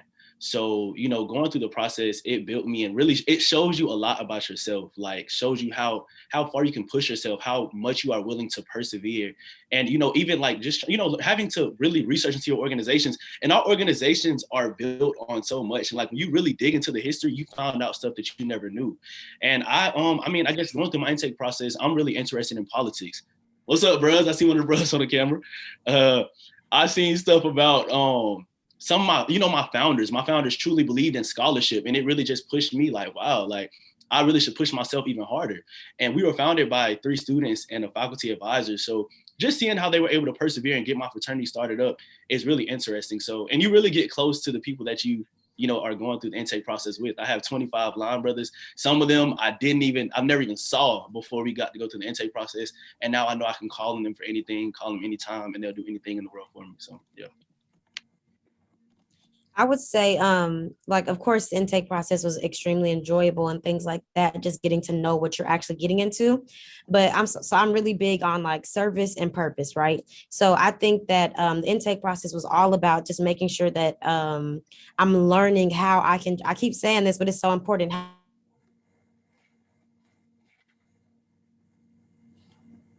Literally, it's internally about how can I just not be another member, but how can I be someone who's literally benefiting. Can you guys hear me? We can hear you now. Okay, perfect. It was saying it was unstable, my connection. Sorry about that. But it's literally, I'm just taking notes, like writing like strengths and weaknesses, like literally, how can I benefit this organization to the best of my ability? So as I was sitting through some of those things and just like going through that process, I'm like, okay, so I see that this is a target area. Okay, so how can I benefit this and things like that? Just making sure that I'm being proactive as possible during my process, just so once it's done, you know, we can hit the ground running and things like that. Also, I would like to piggyback off of what Marcus said about learning your founders. I'm all about theater. Like I said, I'm a double major in theater and public relations. And I learned how much my founders were trailblazers in theater back when, you know, Black people weren't even allowed on the stage or weren't even allowed in the theater at all. And so when you actually learn your history, you get more inspired and you're excited. You're like, I cannot wait to add on to this legacy, because you see all these strong people standing behind you and you want nothing more than to make them proud that you're wearing these letters. So yeah, that's a thing that I just wanted to say, just a piggyback. Okay, so there are quite a few questions. We are actually going to save the rest of them towards the end, if our Greek reps want to stay on for the remainder. But Ms. Wiggum, I am going to ask you just to give a little spiel about Student Government Association. This is our student body president for our current academic year. So go ahead, take the floor. Yay. Okay. So SJ literally is my entire heart on this campus. So a little spiel. So you guys are incoming freshmen. So it's really important that you guys get active from the jump, whether that's through volunteer, running for a Senate position, or getting active in executive branch or the judicial branch, right? So SGA, first off, what is it? Student Government Association. So it's the governing student body, the governing body that does with finance of the committee, and student engagement, things like that, just making sure that our student body is deserving what we deserve through fun activities, through money, so we can financially support the activities, and just making sure our clubs and organizations are okay. So SGA is a lot of fun. We travel, we get a lot of gear, we get a lot of backpacks, all that kind of stuff. Of course, we get to have a direct input on what happens on our campus. So that's the best part, the impact that we have. And yeah, it's a lot of fun. So I'm really big on freshmen running for a freshman Senate position, meaning getting active in the legislative branch. We call it the L branch. And so I don't want to go into too much detail for those who aren't too interested, but if you are interested, please reach out to me, because as soon as you hit the campus, like campaigns and things like that should be rolling. So and those who aren't interested in running campaigns, that's not the only way to be active in SGA, like I was saying. So just reach out, follow SGA _FAMU SGA page, right? I'll put in the chat because I'm blanking my mind right now, but make sure you follow the page so you can stay up to date with information and things like that. Thank you, Carrington. I am actually going to allow 2 questions if you can answer them from our FAMU 25 for SGA. Go ahead and drop them in the chat. And it's FAMU _SGA 87. I don't know why I was blinking out. I'll drop that too in the chat.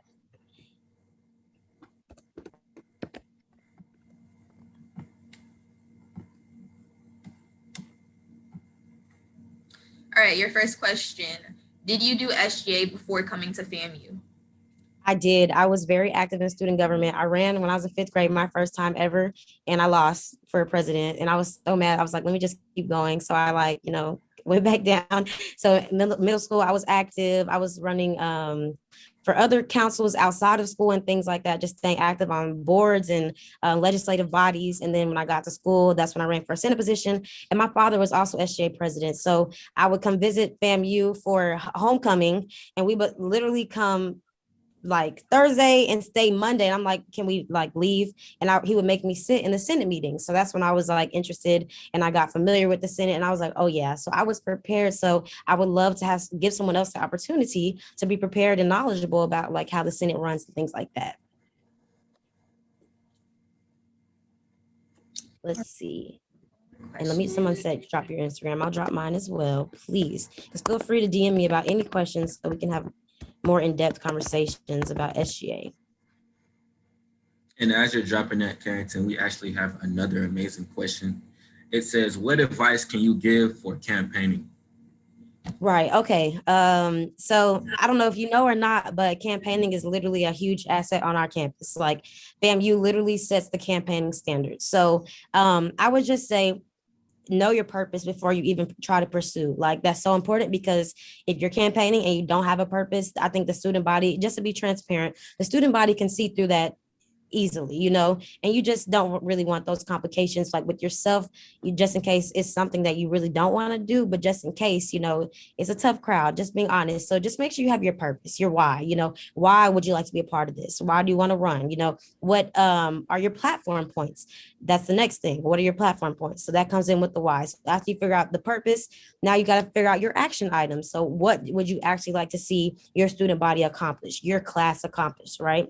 And then also for campaigning advice, think of something cool. The cool campaigns get the most attention, right? So my freshman year, I was running with a young lady named Zoe, and she had a campaign called Zoe 101. It was really adorable, so cute. And I'm sitting here like, dang it, like I'm doing Law and Order theme. Like, of course, something familiar, but it's not as fun. So just do something fun to just get the attention of people and things like that. So that's really good advice as well, because the fun campaigns stick with people's minds. So you want that to stick, because when it comes to the ballot and voting day, election day, they'll be like, oh yeah, Zoe 101. So boop, even if they didn't pay attention to what you represented, they remember your name, right?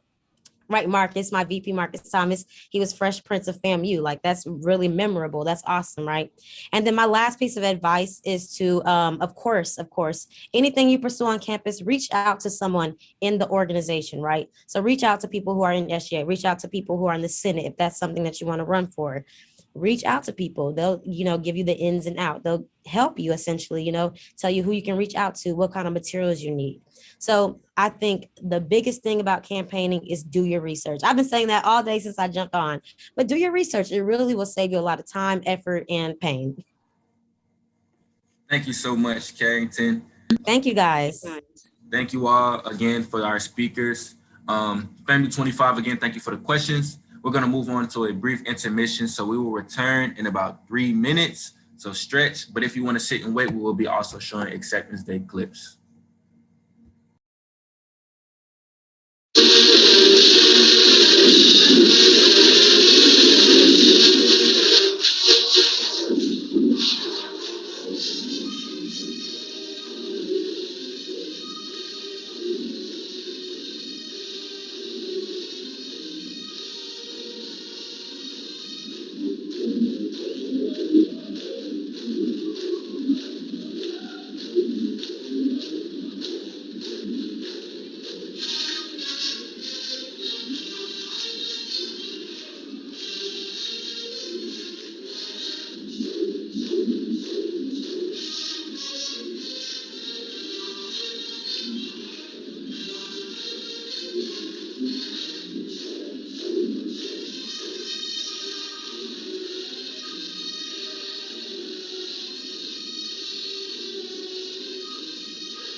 All right, Famu 25, we are back. Again, good to see you all on those clips and videos. Hopefully y'all are sticking around and enjoying the Acceptance Day event so far. Next, we are going to revisit the best band in the world once again. Y'all already know how they do. But this time, we're going to show y'all how they did at the NBA All-Star Game last year. Roll the clip for me, Todd. Now it's time for the 70th NBA All-Star Game. The best basketball players in the world are on the scene. It's all about supporting HBCUs. So now let's meet the team. Team Durant is presented to you by the illustrious, the incomparable, the baddest band in the land, the Grambling State University World Famed Tiger Marching Band.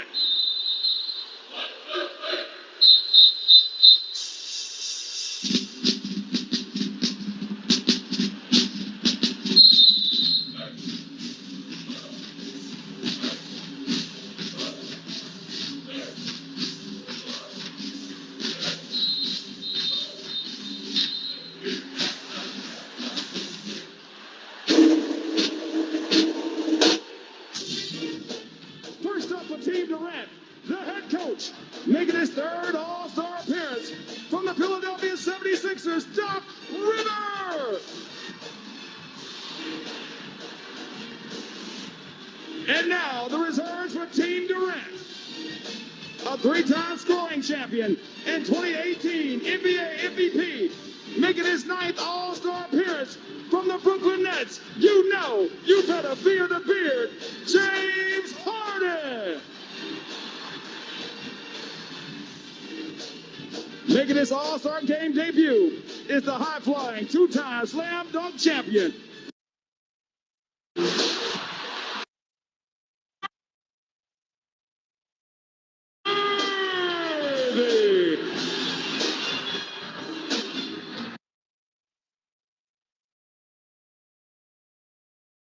To represent this team is a group known by all and feared by many.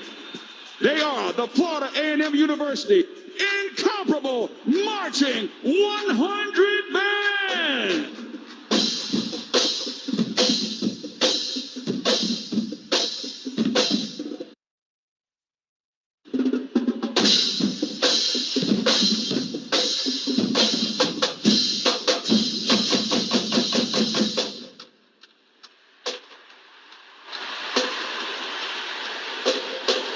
Now it's time to meet Team Lebron, who are playing for the Thurgood Marshall College Fund. The head coach for Team Lebron, making his first All-Star appearance from the Utah Jazz, Quinn Snyder. And now the reserve. From Mobile, Marietta, Georgia, he's a first-time All-Star, representing the Boston Celtics, Jaylen Brown. Basketball is in his DNA. He's a second-generation star, making his second consecutive All-Star appearance from the Indiana Pacers, Domantas Sabonis. A four-time All-NBA defender, playing in his seventh All-Star game from the LA Clippers, PG-13 Paul George.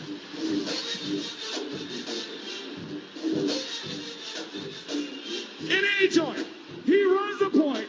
One of the best floor generals the game has ever seen. The master of the dish and the swish.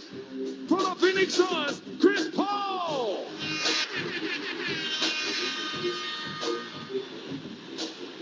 He's a six-time All-Star. He gives opponents that town business. And anytime is game time for the Portland Trailblazers, Damian Lillard. The two-time Defensive Player of the Year. He'll throw you a block party, but you're not going to like it. Making his second consecutive All-Star appearance from the Utah Jazz, Rudy Gobert.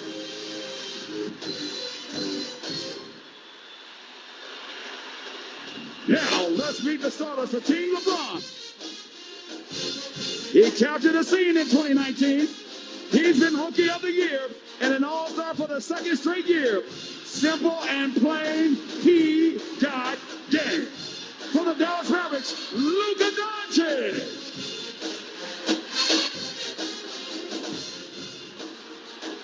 One of the best passing big men the league has ever seen.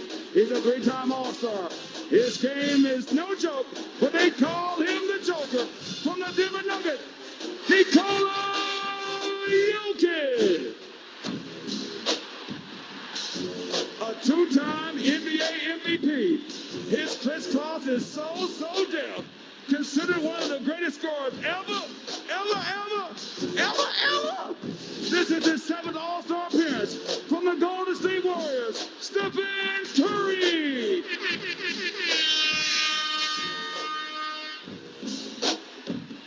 NBA Defensive Player of the Year and back-to-back MVP in his 1, 2, 3, 4, 5th All-Star game for the Milwaukee Bucks, Giannis Antetokounmpo. He's just a kid from Akron, but he's also the captain and four-time Finals MVP. Four-time Finals MVP, you want to be down with the king, representing the Los Angeles Lakers, LeBron James. This is Team LeBron. And these are your 2021.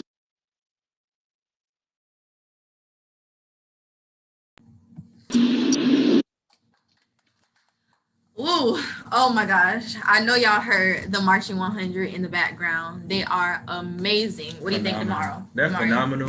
I just think that it's very good to see the HBCU culture spreading, not only on the community level, but on the national level. So shout out to the Marching 100. And when y'all get to campus, y'all gonna see they continue to put on for the university.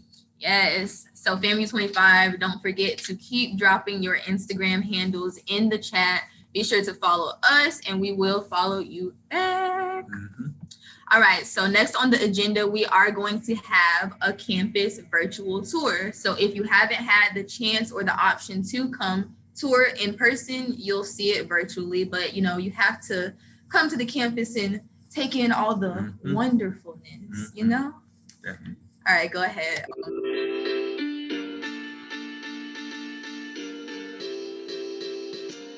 Greetings, everyone. I am Naya Lewis, a third-year political science scholar minoring in international relations from Pompano Beach, Florida.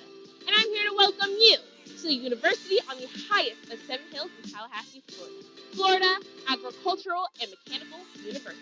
On this tour, my friends and I are going to show you some of the most important things that Florida A&M has to offer. Let's get started.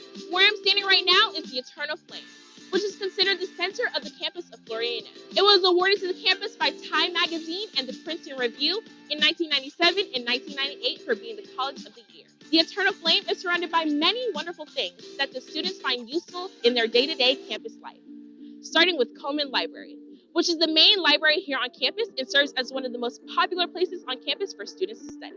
Fully equipped with study rooms, computer labs, books, and a Starbucks, Coleman Library is truly where students thrive. Next up, we have the Meek Eaton Black Archives, FAMU's very own Black History Research Museum. It is filled with artifacts surrounding Black history and FAMU culture. Across from the Eternal Flame, we have Lee Hall, where the university president, Dr. Larry Robinson's office is. Lee Hall functions as an administrative building and also hosts student activities from forum to convocation and much, much more. Now we have the University Commons, a prominent area here on campus. It holds classrooms, the campus testing center, our IT department, and one of the most popular spots here on campus, our very own Chick-fil-A. Well, y'all, I think that's it for me. Who's next? I believe that's me. Well, I'm going to pass the Rattler card off to you so that you can tell them more about the game. Thank you, Naya. Hey, future Rattlers. I am Chadrick Clark, a junior theater performing arts and business student from Fort Lauderdale, Florida. Behind me is our newest building, the Center for Access and Student Success, also known as the CAS building. FAMU's one-stop shop with everything you'll need to be successful here on the highest of 7 hills. Let's get a look inside, shall we? First up, we have the office where the money resides, Financial aid, here to assist you with all your financial needs. Which brings us to student accounts, the office where you'll be able to pay any and all fees or financial obligations. There's also the registrar's office, which is all things registering for classes. Next, let's take a trip to Student Health Services, the home of the FAMU Clinic, the place to be if you need help medically. Not a Rattler yet, but want to join the family? Well, the Office of Undergraduate Admissions is here. Lastly, I would be remiss if I didn't tell you that you can also find our Vice President, Dr. William Hudson Jr., and his team here as well. And that's it for our Center for Access and Student Success. Who's next? Hey y'all, that's me. I'm gonna pass the Rattler card so you can continue telling these guys about our family. Thank you, Chaz. Hey, potential Rattlers. I'm standing here today at the brand new hotel-style residence hall, the FAMU Towers. This fall, this will be freshman housing for our incoming class of 2025. For your convenience, it was built with a restroom in each room, and what's unique about this new residence hall is that it houses its own dining facility. Don't forget, this is just one of many residential halls that we have here on campus. Just on the other side of FAMU Towers, we have Palmetto South and Phase 3. These are apartment-style suites with a full kitchen. We also have traditional residence halls, Sampson, an all-male unit, and Young, an all-female unit. Both are fully equipped with computer labs and study rooms. Lastly, we have Pokinghorn Village. This is our largest residence hall on campus, featuring 800 co-ed suites. And that's my time. Who's next? That should be me. I'm gonna pass the Rattler card so you can bring it home for the FAMU League. Hey, future Rattlers, I'm Tariq Sally, a political science student from Tallahassee, Florida. Welcome to the Al Lawson Jr. Multipurpose Center and Teaching Gymnasium, our largest and newest gymnasium on campus. This building is very important on campus. The most important event that takes place in the Al Lawson Center is graduation. Students will have the pleasure of walking across the stage after their matriculation. Other events that take place in the Al Lawson Center include our homecoming week of events, which take place around the week of October 3rd, our university's founding. Homecoming events include our homecoming concert. Past performers have included artists such as Kodak Black, Lil Baby, Gucci Mane, Cash Doll, and more. Other homecoming events include our homecoming comedy show, our Greek step show, our housing step show, as well as our homecoming convocation. These events are staples to your FAMU experience. Other staple events that take place in the Al Lawson Center are our men's and women's basketball games. As a Division I school, we are highly competitive. Actually, this year, we've transitioned to the Southwestern Athletic Conference, also known as the SWAC. Other sports that we offer here at FAMU include football, baseball, softball, track and field, golf, cheerleading, and more. Our football games offer some of the largest tailgating opportunities of the school year, as students have the opportunity to gather and fellowship outside of Bragg Memorial Stadium. During halftime, students also have the pleasure of hearing the world-famous FAMU Incomparable Marching 100, who recently had the pleasure of playing during the 2021 NBA All-Star Halftime Performance. That's it for me. Who's next? I'm up next. I'm going to pass the Rattler card so you can hear more about the FAMU League. Thanks, Terry. How you doing, future Rattlers? My name is Joshua Oliver, a second-year biology pre-med scholar from Orlando, Florida. I'm here inside the Student Services building that is filled with many great things. In this building, you can get your Rattler card that solidifies you as a FAMU Rattler. Your Rattler card is an expense-free pass to all home sporting events here on campus. And that's right, it includes all home football games. This part of the building is the Business Center. This is where you can make your copies for class. Also at the Business Center, as a student living on campus, you can pick up any mail you have at your free P.O. box. On the other side of the Student Services Center, we have the Bookstore. The Bookstore doubles as a mini convenience store for you to pick up any snacks you may need. But most importantly, it's where you can buy or rent textbooks for class, as well as purchase any FAMU paraphernalia. Come out to the Bookstore and upgrade your style with some orange and green. But listen, here's the cool thing. In this very building, we have the food court, which consists of Pizza Express, Tropical Smoothie, Wingstop, and much more. Upstairs in the main dining hall is buffet style for breakfast, lunch, and dinner, with a variety of options ranging from entrees, sandwiches, soups, salads, vegan options, and a dessert bar. You can eat to your heart's content. And remember, these are not your only options. We have Chick-fil-A, Poblanos, Starbucks, the Wandering Chef food truck, and many more. That's it for the Student Services Center. Who's up next? I'm sure that's me. I'm gonna pass the Rattler card so you can tell us more about the FAMU. Greetings, I am Janelle Edge, a fourth-year political science student from Orlando, Florida. This is a popular spot on campus, better known as the Set. This is a student hangout during the course of the day. The Set has many different functions, from Greek organizations having step shows to vendors setting up every Friday. The vendors come out to sell clothing, apparel, and other goods. This is the Student Activities Office.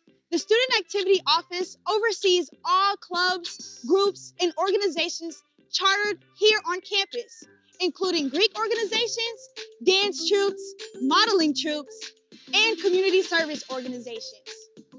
Located right here on the Set is the H. Manning Efferson Student Union building. Inside the Student Union, we have the recently renovated Grand Ballroom, which holds everything from the Board of Trustee meetings to different conferences and banquets. Upstairs are the Student Government Association offices, which includes the SGA president. The Senate Chambers is located directly downstairs, where students are able to vocalize their opinions and concerns on the things that take place on campus. Also, across the street, FAMU is putting the finishing touches on our new amphitheater, which will house step shows, outdoor concerts, and so much more. Hey guys, we hope you enjoy this virtual look into our campus. We hope to see you on the Hill real soon, so you can pass your Rattler card and represent the family.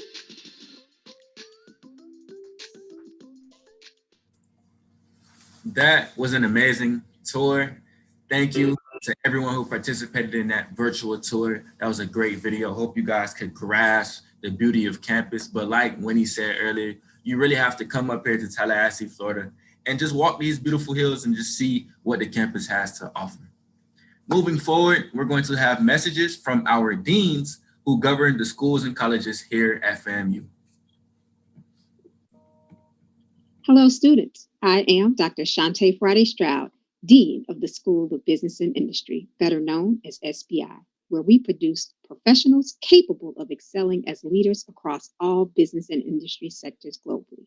We would love for you to be a part of our success story and have you join us here on the Hill.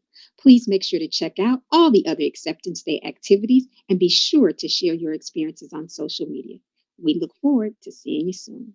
Hello, I'm Deidre Keller, Dean of the College of Law, where we are dedicated to developing legal professionals and community leaders committed to equitable justice and the rule of law. At this pivotal time in our history, we need more advocates for the underserved. Are you ready to be a change agent in your community? We invite you to join us as we continue our legacy of creating Rattlers for justice. Hello, future Rattlers. I'm Dr. Cynthia Hughes Harris, the very proud Dean of the School of Allied Health Sciences, which houses multiple health professions programs at both graduate and undergraduate levels to meet the complex needs of society today. Please join us if you know what health profession you are interested in, or if you want time to explore the possibilities. The Allied Health faculty and I are looking forward to meeting you and sharing more information about our programs and about FAMU. In the meantime, enjoy all of the exciting activities of Acceptance Day as you prepare for your life on the Hill. Thanks a lot. See you soon. Greetings, students. Welcome to Florida A&M University. I'm Dr. Shelley Johnson, Dean of the School of Nursing. I would like to personally welcome you to the campus on the highest of 7 hills here in Tallahassee, Florida. The School of Nursing is the oldest continuing baccalaureate nursing program in the state of Florida and in the United States at a historically Black institution. Our mission is to create a student-centered environment that emphasizes excellence through integrity, honesty, innovation, and accountability, while providing enriched academics, cultural learning experiences, and technological socialization to the discipline of nursing. We are committed to the development of highly qualified and caring nurses who will apply culturally competent care and evidence-based health care practice to diverse populations locally, nationally, and globally. Please review the Acceptance Day activities and stay connected with us on Facebook and Instagram. We look forward to you joining the family and the School of Nursing.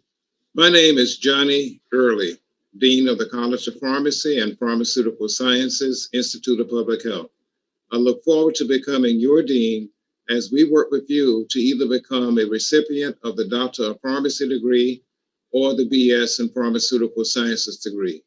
Both are great, one for caring for patients and the other as a launching pad for either the industry or for a PhD, MD, or veterinary medicine.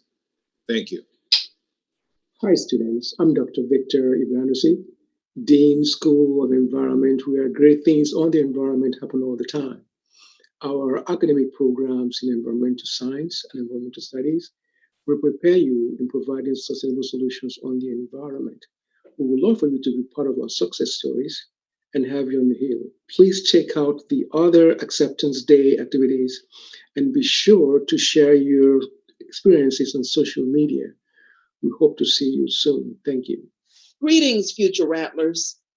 All the world's a stage, and all men and women merely players.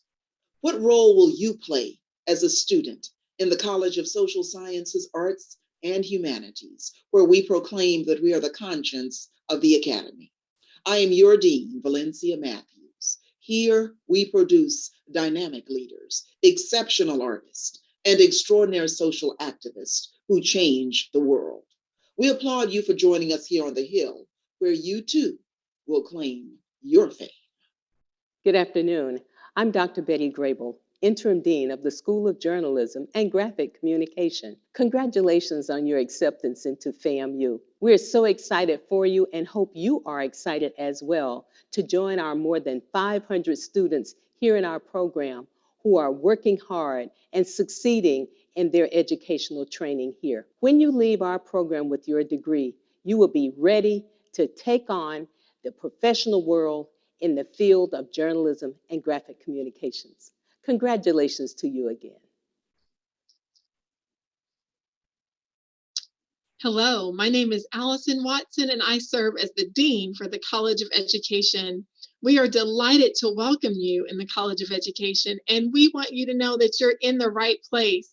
We would love to have you on the Hill, celebrating with thousands of alum from Florida A&M's College of Education who have made great strides in education, workforce, counseling, and leadership. We are very active on social media. Please follow us at FAMU_COE and check out what we have to offer. We welcome you to the Hill. We welcome you to the College of Education. Thank you for being with us, and we look forward to seeing you. Remember to strike, strike, and strike again. Greetings. I am Rodney Wright, Dean of the School of Architecture and Engineering Technology, also known as SAET. Say it. At the SAET, our graduates are renowned for being innovative, self-motivated, and academically prepared to enter their professions and to make an immediate impact. At the SAET, we build dreams. Be sure to check out the other Acceptance Day activities. Hello, aspiring engineers. I'm Murray Gibson, Dean of the FAMU FSU College of Engineering, where Rattler engineers are made. This is an exciting time for you and your family. As a FAMU student at our college, you'll be part of a unique institution that blends the HBCU experience with the power of a Research One university. We're ranked number 2 in the state and top 40 nationwide for public engineering schools. We provide a small, nurturing environment where you can find your path to success in research or industry. Come join us and be one of the next Rattler engineers from the Hill. Hi, students. I'm Dr. Richard Allo, Dean of the College of Science and Technology. Our college provides numerous opportunities for students to be engaged in vital scientific research while providing faculty-mentored pathways to graduate and professional school. We'd love for you to be a part of our success story and have you here on the Hill. Check out the other Acceptance Day activities and be sure to share your experience on social media. Hope to see you soon. Thank you. Greetings. I'm Dr. Robert Taylor, Dean and Director of Land Grant Programs for the College of Agriculture and Food Sciences. As a world-class land grant college, we offer innovative programs that have a global impact on increasing food security and fighting world hunger. You will work on cutting-edge research under the guidance of world-renowned scientists. We'd love for you to join our family and look forward to seeing you soon. Hello, graduate learners. I'm Dr. Reginald K. Ellis, Assistant Dean in the School of Graduate Studies, Research and Continuing Education. Our motto in the School of Graduate Studies, Research and Continuing Education is providing excellence in graduate education. We are excited that you have decided to continue your educational journey with us at Florida A&M University. We look forward to supporting you as you continue to strike from the top.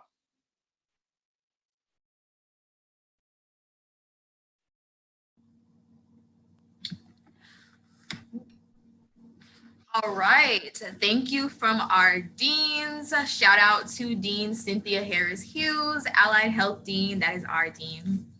All right, so we are going to move into our Q&A portion of this segment. If you have questions for the deans, please put them in the chat and attach which dean you are referring to. All of them are not on this call. I know for a fact that School of Nursing is not on here. So Mr. Middleton, if you can put your email in the chat box. If you have questions and your dean isn't here, email Mr. Middleton and he will get back with you. So go ahead and start dropping those questions. Call. I'm sorry, Shirley Johnson is on the call for the School of Nursing. Oh, okay. I know you sent us a message earlier saying you had to leave, so. Just for a little while. Okay. And Family 25, this is a very important segment. So I can say you want to get to know your dean and ask those questions because they have all the information that you need about your school or college. This is a time that all those questions, oh my goodness, should be rolling in Family 25. Definitely.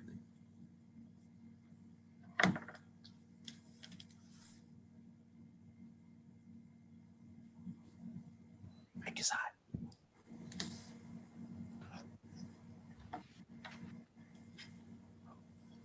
It seems like we have a question on the floor, and Dr. Johnson, maybe you can address this one.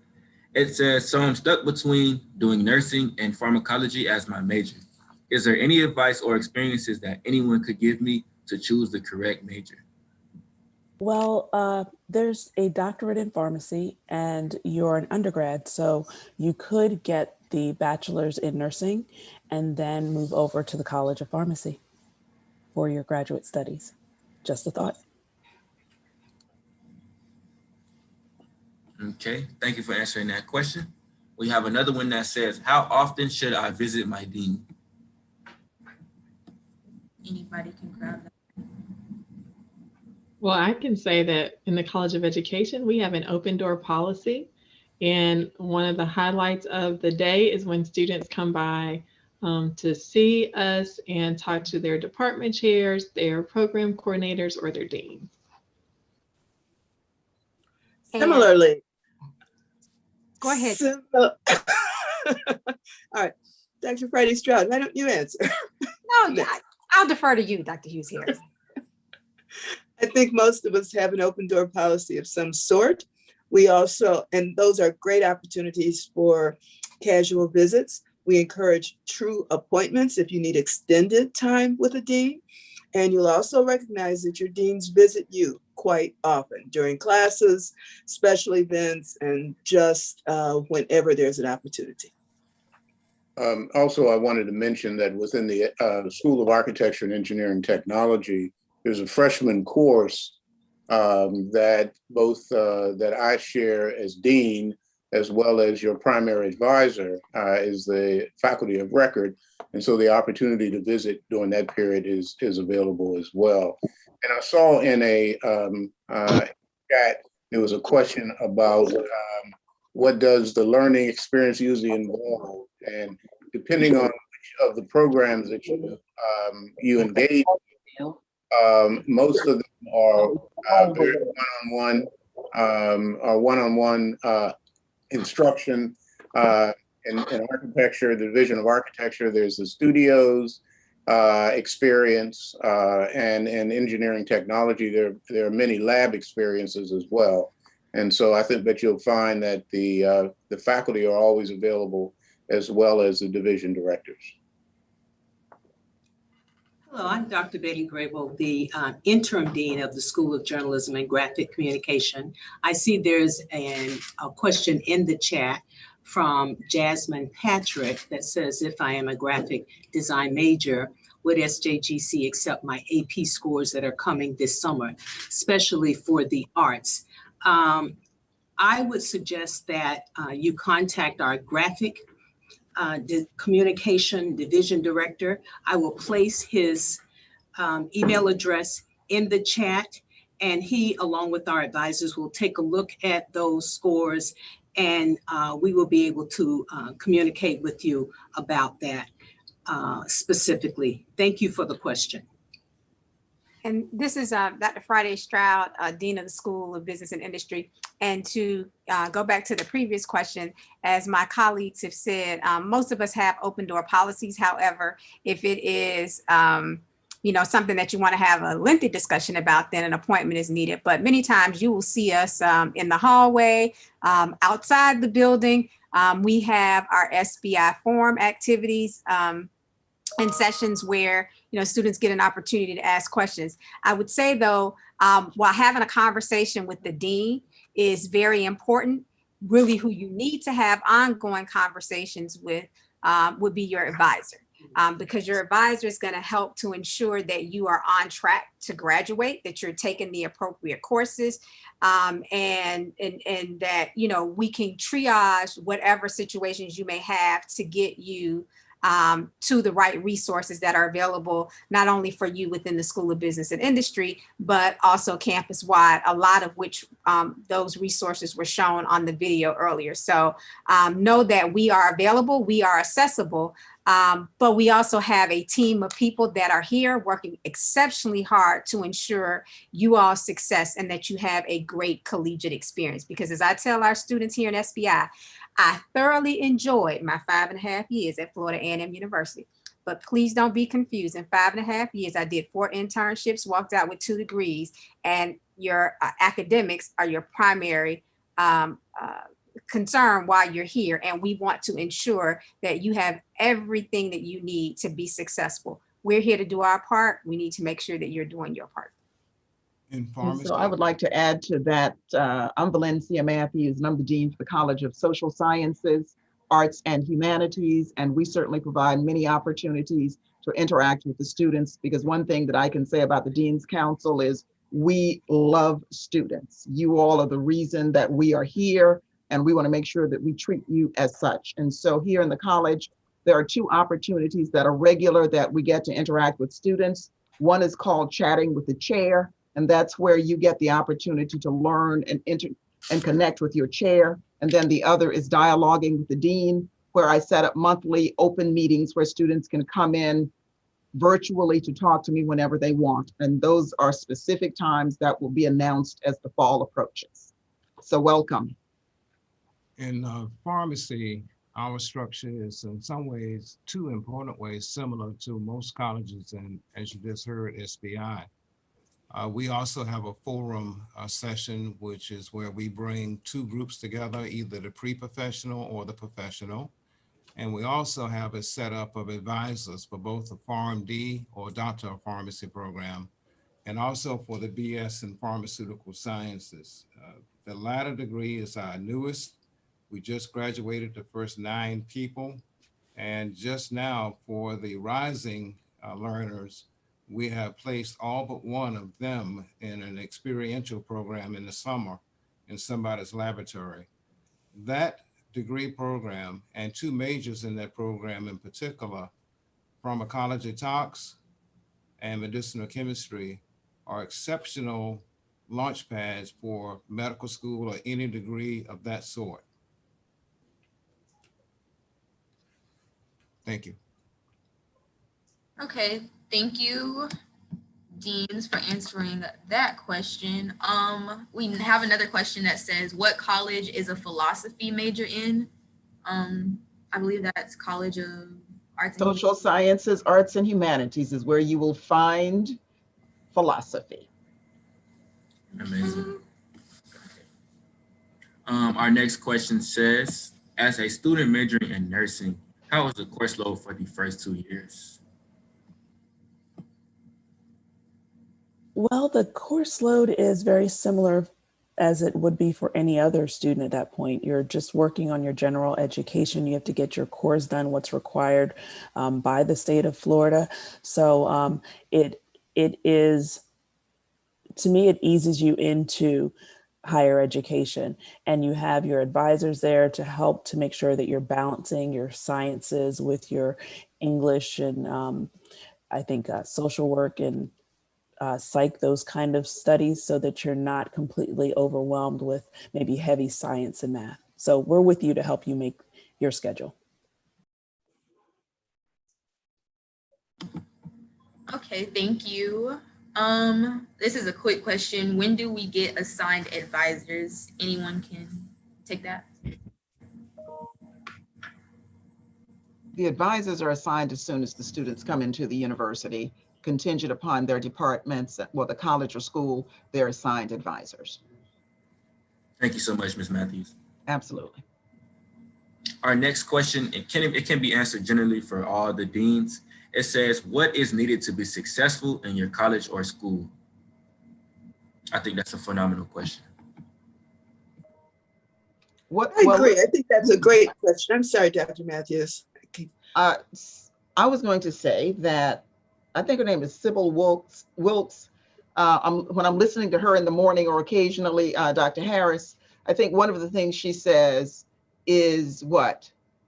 Be informed and be empowered. And that's what I would say.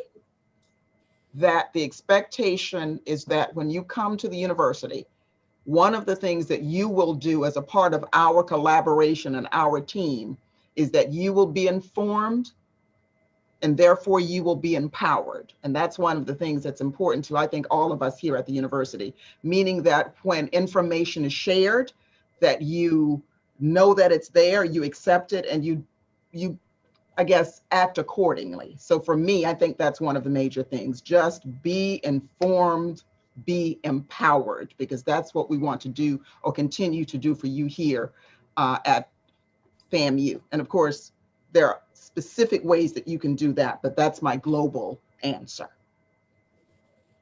And I certainly agree with that. There's no way that you can lose with those words of encouragement, information, and empowerment. I will add to that, and I think it's true across schools. I don't think it's any different in allied health than any other of our academic programs. College is a time to really learn a lot about life, no matter how much you think you already know. College life says you will learn a tremendous amount more, and allow yourselves to learn. Allow yourselves to enjoy as much as you can and expand your horizons as much as you can. But keep in mind, the reason for being at Florida A&M University, majoring in any one of our 5 majors, is to work hard. There's nothing easy about college. There's a lot of fun that's associated with college, but it's hard work. And for you to truly succeed, you are committed to working hard, which means sometimes you're going to have to give up some of that fun part. You really do. Sometimes you say, I can't do it. But for the most part, if you balance your time well, stay in touch with your instructors, work with the faculty that are working with you, go to class, read assignments, you will indeed succeed. Great. Thank you all for answering that question. Amazing responses, Family 25. I hope you're paying attention because these are our deans for a reason, very intelligent people. Our next question is going to be directed for Dean Friday Stroud. It's kind of a double question. First one is going to be, how many forums do I need to attend if I'm an SPI student? And the second one is going to be, what is the course load like? So you have to attend all assigned forms in SBI. And my SBI students, Ms. Campbell, she can appreciate this, right? So when forms are assigned, you are notified and you are expected to be in attendance at all form and comply with form dress code and all other procedures. And the number vary. And form time is reserved. So there are no SBI classes on Tuesdays and Thursdays between 12:30 and 1:45, which means you should not have a reason for why you cannot attend because you don't have a class scheduled. In fact, you do have a class scheduled during that time. It's the PLD class that's scheduled during that time. So you are expected to be there. The second part of the question was, how do you manage the load? Was that the question? Yes. So in managing the load, so in SBI, you would take anywhere between 16 to 17 hours a semester. And one of the things that we teach you coming in the door is time management.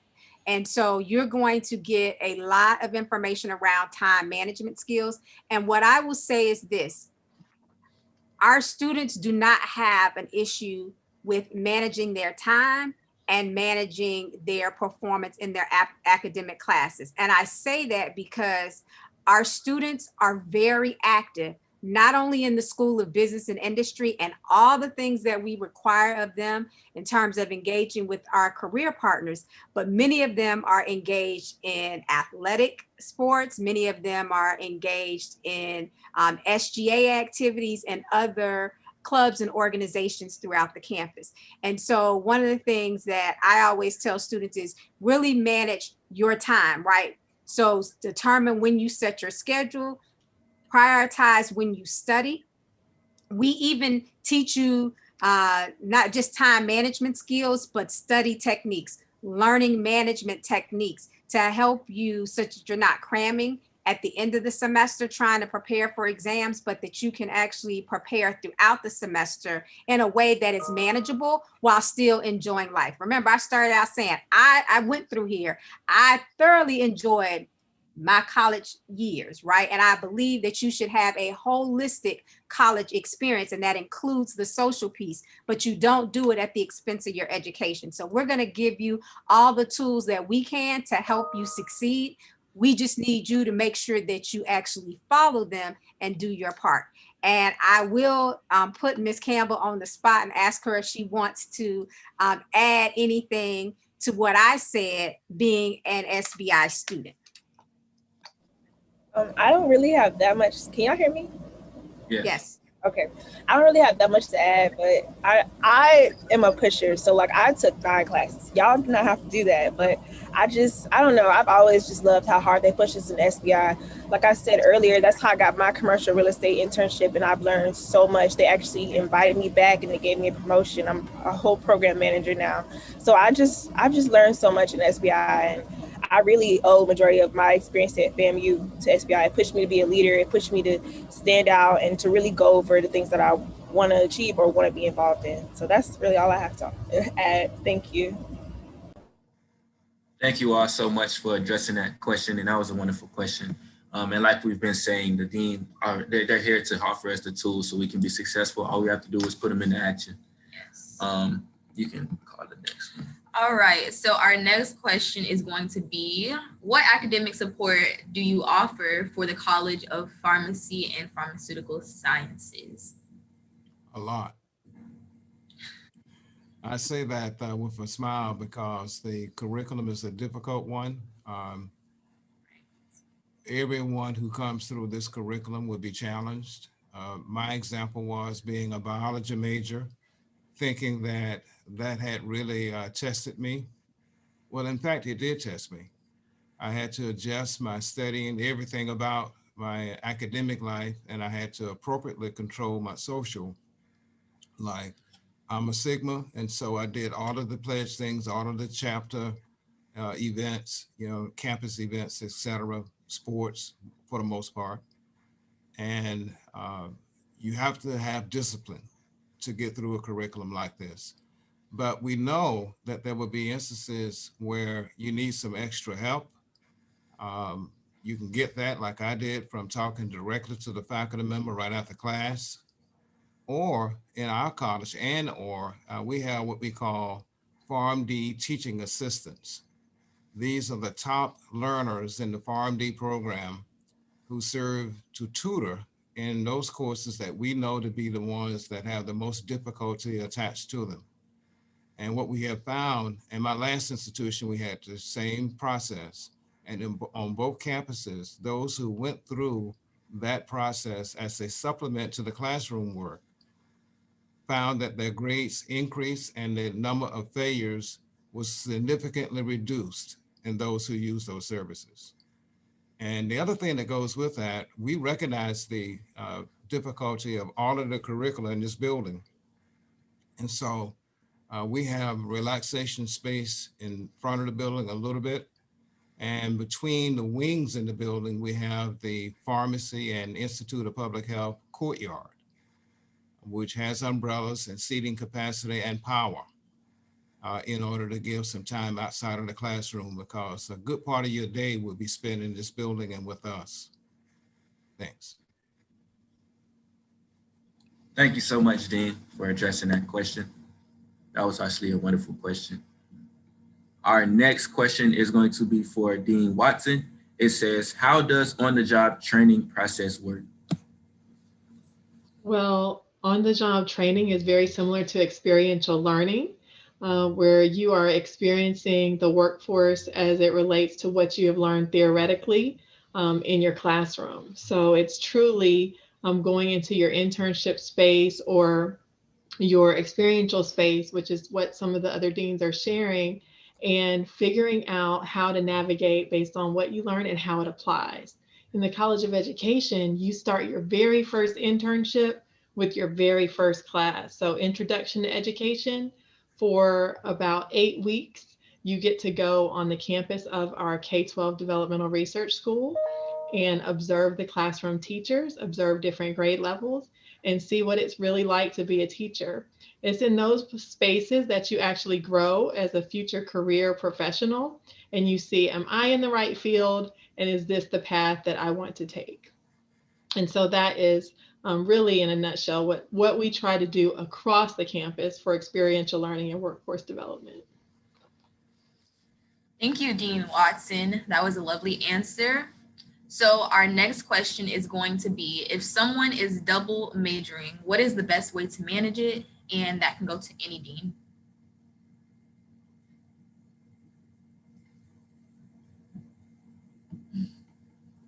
Well, one of the things that I would say, Valencia Matthews, College of Social Sciences, Arts and Humanities, one of the things that I would recommend, and certainly others will chime in, is that you need to be very clear from the very beginning that you are going to double major, and you need to be very clear on what the curriculum responsibilities are for each of those disciplines, because you don't want your courses to conflict so that you end up staying much longer than the 4 years. So one of the first things I would say is make sure that you are clear on what those areas are.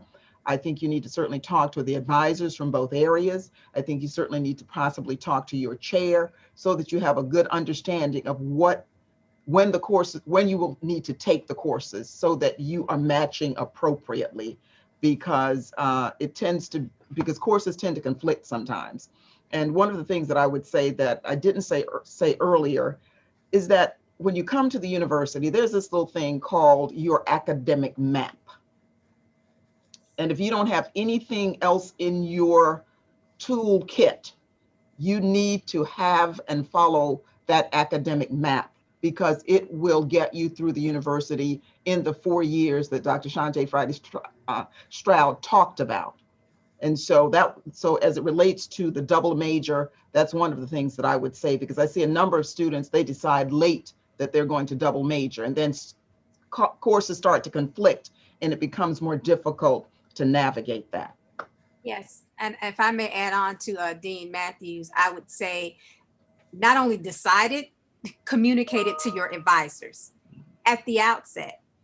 because there are many ways to manage it if it's known up front. And Dr. Matthews and I, we actually get quite a few students who may double major or do minors, right, between business and theater or other majors. And it's much easier to deal with when the students declare that and state that up front. And then we can help them manage and navigate their schedules and their demands, right? Because it's not just the actual courses during the that are printed on your schedule, but it's all the other activities that happen outside of the classroom that are still course requirements that a student has to navigate. And when that's communicated up front, then it makes it easier for us to even work together collaboratively as deans and administrators to ensure that the students are able to progress successfully through both programs. But we can only do that if the students state that information up front. And a perfect example of that, I think you heard Chaz, one of the gentlemen, when he was talking earlier, he says, I'm a theater major, I'm a double major in theater and SBI. Yes. And so if you're talking about theater, you spend a lot of time at night in the theater, at least Chaz does because he needs to. And he's a good performer. And so he's with us a lot, but he's also with SBI a lot. So he might also be a person that you might want to talk with to see how he's doing it. Right, because he still has to do like all of his forms. He still has to do all of his meetings with the corporate partners when we're on campus, and those are in the evenings. And so he's been able to manage that. So he was exactly one of the recent students that I was thinking about, but we have that quite a bit, and it's doable. So we just want you all to know that there are students that are doing it, but it takes you being proactive on the front end and letting us know, and then we can work through that. We have a lot of that too with journalism, SJGC as well. So it can be managed. Thank you, Dean Friday Stroud, and of course, Dean Matthews. This is really critical, the information that was just shared with you by those two deans. You need that academic plan set from day one. We're in a limited access program, so it is competitive getting into our program. We also have accreditation standards that control the number of students who can sit in one class. And that often causes some concern on behalf of students and parents. To maintain our accreditation, there are skill-based classes only allow for 20 students in one particular class at a time. And that is important for you to be able to graduate from our program. And our program is an accredited program. So we often get students ask, well, can you just add one more student to the class? And for us, the answer in those skill-based classes is unfortunately not a positive answer. So we want you to follow the curriculum. I just last week had to deal with a couple of students who asked if they could take classes out.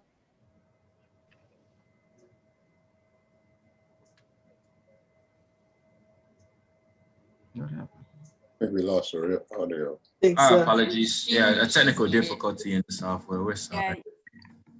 You can continue though. Thank you.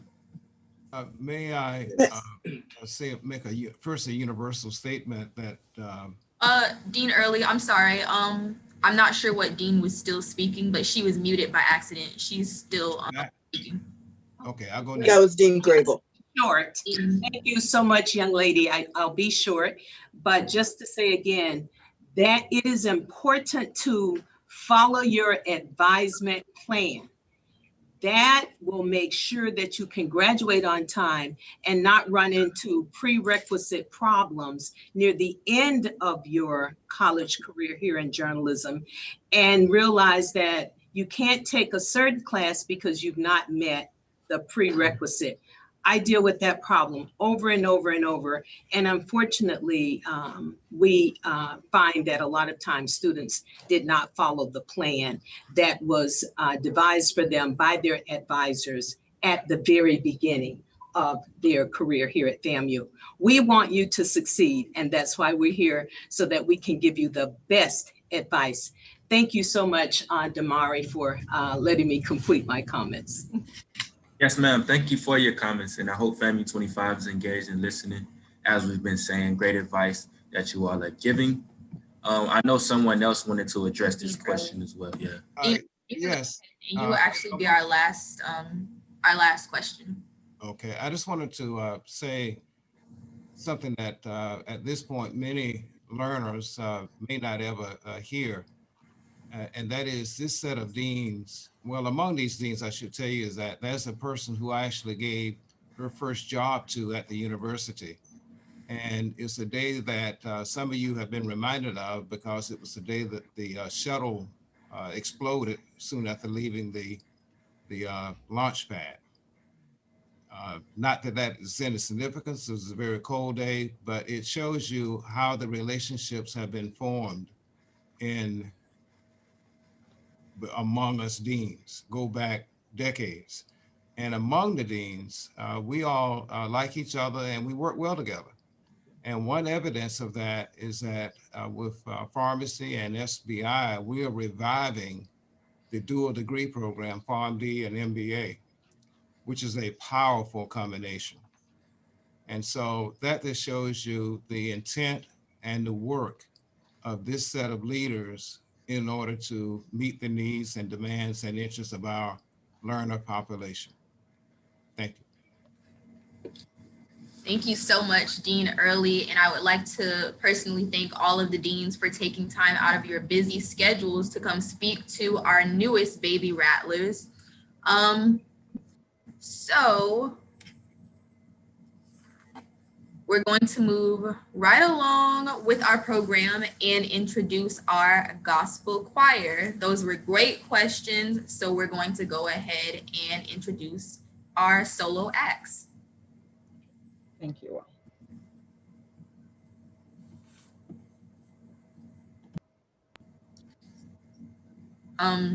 You guys are going to introduce yourselves. I know, Darian, you're on here. I'm not sure who the other acts will be.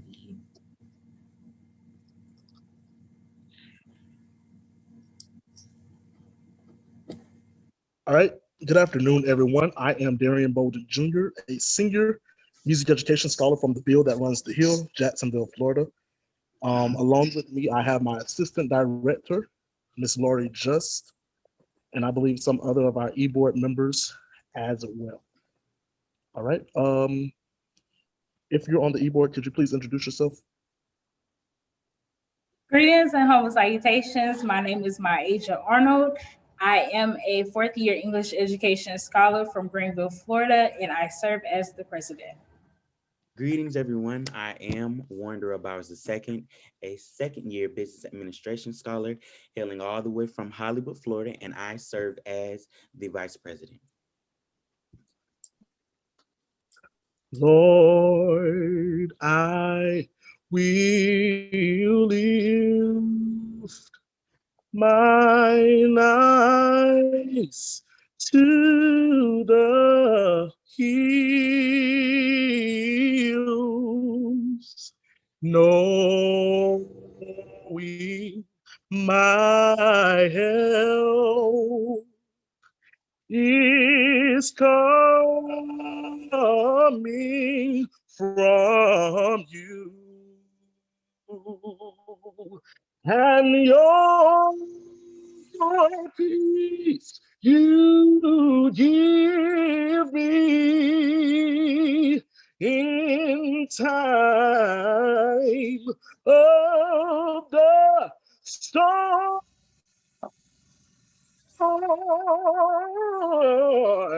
and you are the source of my strength. Oh, you are the strength of my life.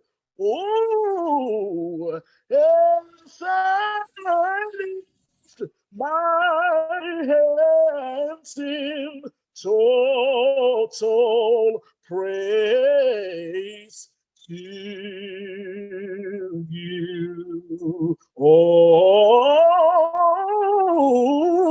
you are the source weakness of my strength. Oh, you are the strength of my life. Yes, yes. And I lift my hands in total praise to you. Amen. Amen. Amen. Amen. Amen.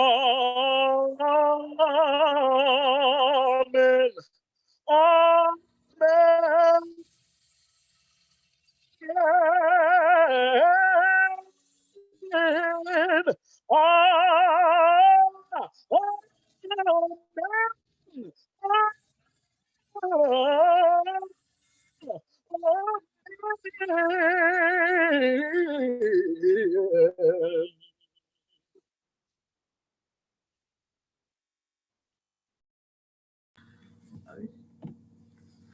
Oh my goodness, DJ. You get it done every time. Shout out to my Royal Court advisor. He is absolutely amazing. Thank you, my Miss Junior. For the gospel choir, is there another solo act?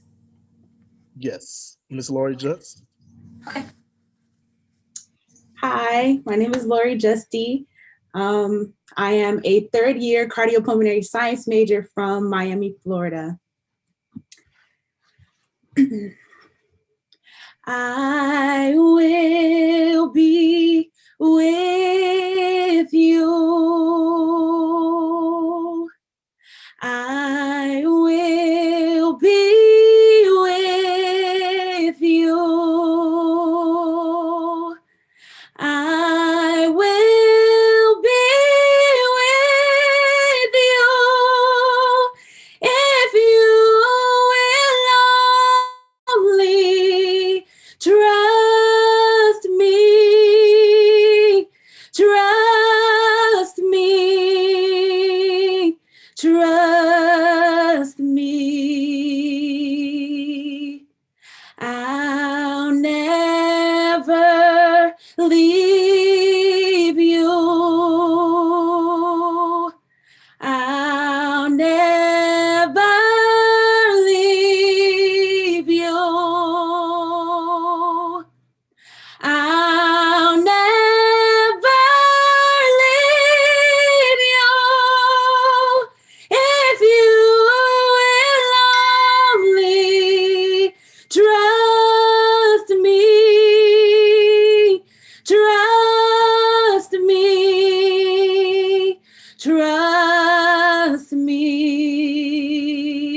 I am that I am. I have all power. I will deliver if you will only trust me, trust me, trust me. I am that I am. I have all power. Oh, I will deliver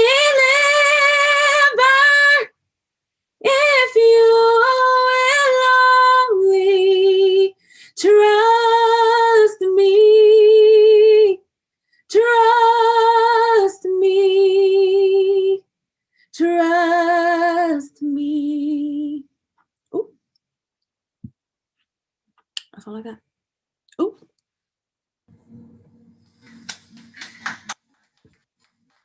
Yes. Phenomenal and breathtaking. y'all work so hard and y'all voices are so beautiful. I just want to say a great performance, and I wish I could sing like y'all. Maybe one day God gonna bless me with the ability, but y'all have God-given talent, and I just wanted that to be known. But we want to thank everyone who came for your time. Those were great events, especially to the deans for coming out and addressing FAMU 25. If there's any questions that you all have that didn't get addressed, we're going to dedicate this time now. So please type them in the chat. If you forgot or maybe remember now, so type those questions and we can answer a few before we close out today's event. Any questions regarding deans, classes, student involvement, SGA report, things of that sort, please feel free to ask them right now. And if you don't want to ask them right now, obviously you can reach out to us and your deans by email. And as we've said, FAMU 25, continue to drop your Instagrams in the chat if you haven't, and just try to connect with each other. I know it's kind of tough being spread out because of the COVID thing, but try to connect as best as you can. Okay, how do you select a minor? Any dean?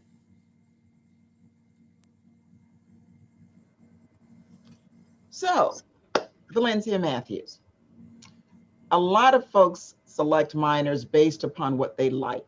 It's something else that they have a major and they're like, I like doing this other thing, but it's not what I'm focused on all the time. So I'm going to pursue a minor in theater. I'm an SBI major. I'm an education major, but I'm going to go the theater route. I'm going to go that route because it also connects perhaps with what I am doing. And so those are some of the reasons that people can do it. And what you have to do in the College of Social Sciences, Arts, and Humanities, a minor is required. And so again, I think that's one of those conversations that you need to have early with your advisor so that they are aware that what you want to minor in. And then once you declare it, then you start taking the courses. But again, always, I think one of the things that we keep going back to is that advisor and how important that person is and will be in your time here at the university. So those are just a couple of things that could help you. Thank you. Okay, that one quickly.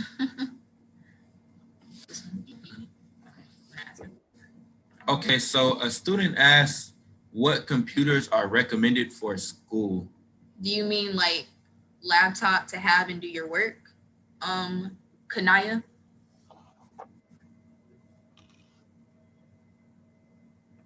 Go down to see if she can see.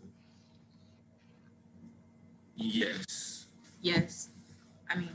I'll say, and the deans can, if they have an answer for this, I'll say it's pretty much personal to you. I don't think the school requires you to have a specific laptop. From what I've seen, majority of the people around me use Macs and Apple software for their laptops, but there are people who use all types of Windows computers as well. And the university does offer computers and hardware around campus if you can't afford one. And I'm sure there are programs to help you in getting one if you can't afford one. But I think it's pretty much personal to you and whatever you're comfortable doing your work on. Yeah, and I'll just add to that. What I have noticed is that, as he stated, there are students who use Mac and there are students who use Windows-based computers. What I will say is while Chromebooks are good for the basics, they don't allow for the use of Respondus, the lockdown browser, for testing. So Chromebooks are not like the best option. But I will say if you have a need for a laptop, then you can put in a request to your dean.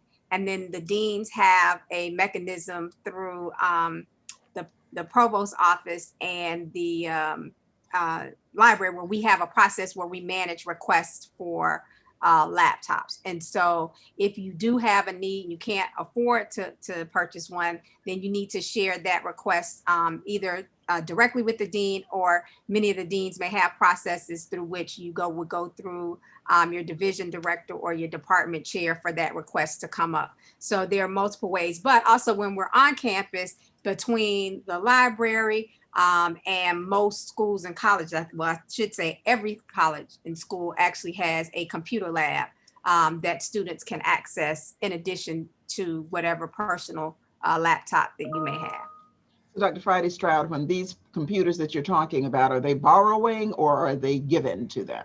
So it kind of depends, right? So right now we still do have some where they were donated, if you all will recall, through FAMU Cares, but it's the same process that's going through submitting that Google form, and it'll go through academic affairs and to Dean Watkins, who's the Dean of Libraries.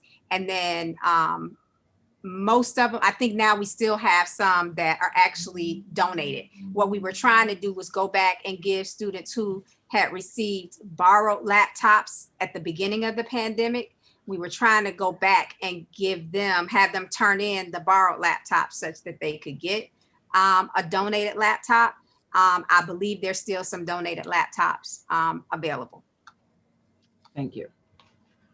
Thank you. And I did, if Friday Stroud, if you did have the link to that Google form, could you drop it in the chat? I think someone. So the Google form is not for the students. The Google form is for the deans. So what the students would need to do would be to contact the deans, and the deans would actually, because we have a vetting process, we don't just give it to anybody who asks. We have to vet, make sure that you're actually an enrolled student, FAMU student in good academic standing, taking classes before the laptop is then issued. So you would need to go through the deans, not directly for the request. Okay. Thank you so much, Dean Friday Stroud. All right, next question is going to be, are there audition requirements when minoring in theater? Yes, there are always, we hold auditions generally at the beginning of the fall for all fall productions, and then we host them again in the spring for spring productions. And so all theater students certainly must audition, as all students who are outside of the discipline can audition as well. Thank you. Thank you. Thank you for that question, and thank you for answering. It says, the next question is, for nursing students, once we hit upper level of nursing, what does clinicals consist of along with coursework? Phenomenal question.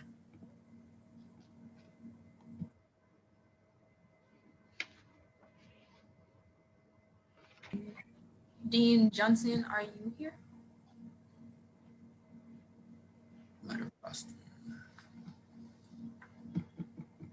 School of Nursing Dean, are you? She had to leave, right? Okay, so she did have to leave. So we are going to skip that question to Trinity Gardner. If you email Todd Middleton, or if you want to directly email the dean, you can do that as well. Oh, so actually we are going to have to stop our Q&A in order to be on a time constraint. Definitely though, Family 25, keep asking these questions, but you're gonna have to email them to Mr. Middleton and the deans. If you look through the chat, they drop that information so you can contact them. Yes. So please continue to stay in contact so you can get your information received. But with that being said, we want to thank everyone for coming out. We're going to close the 2021 Virtual Acceptance Day event. Yes. I had a good time. I hope you all enjoyed.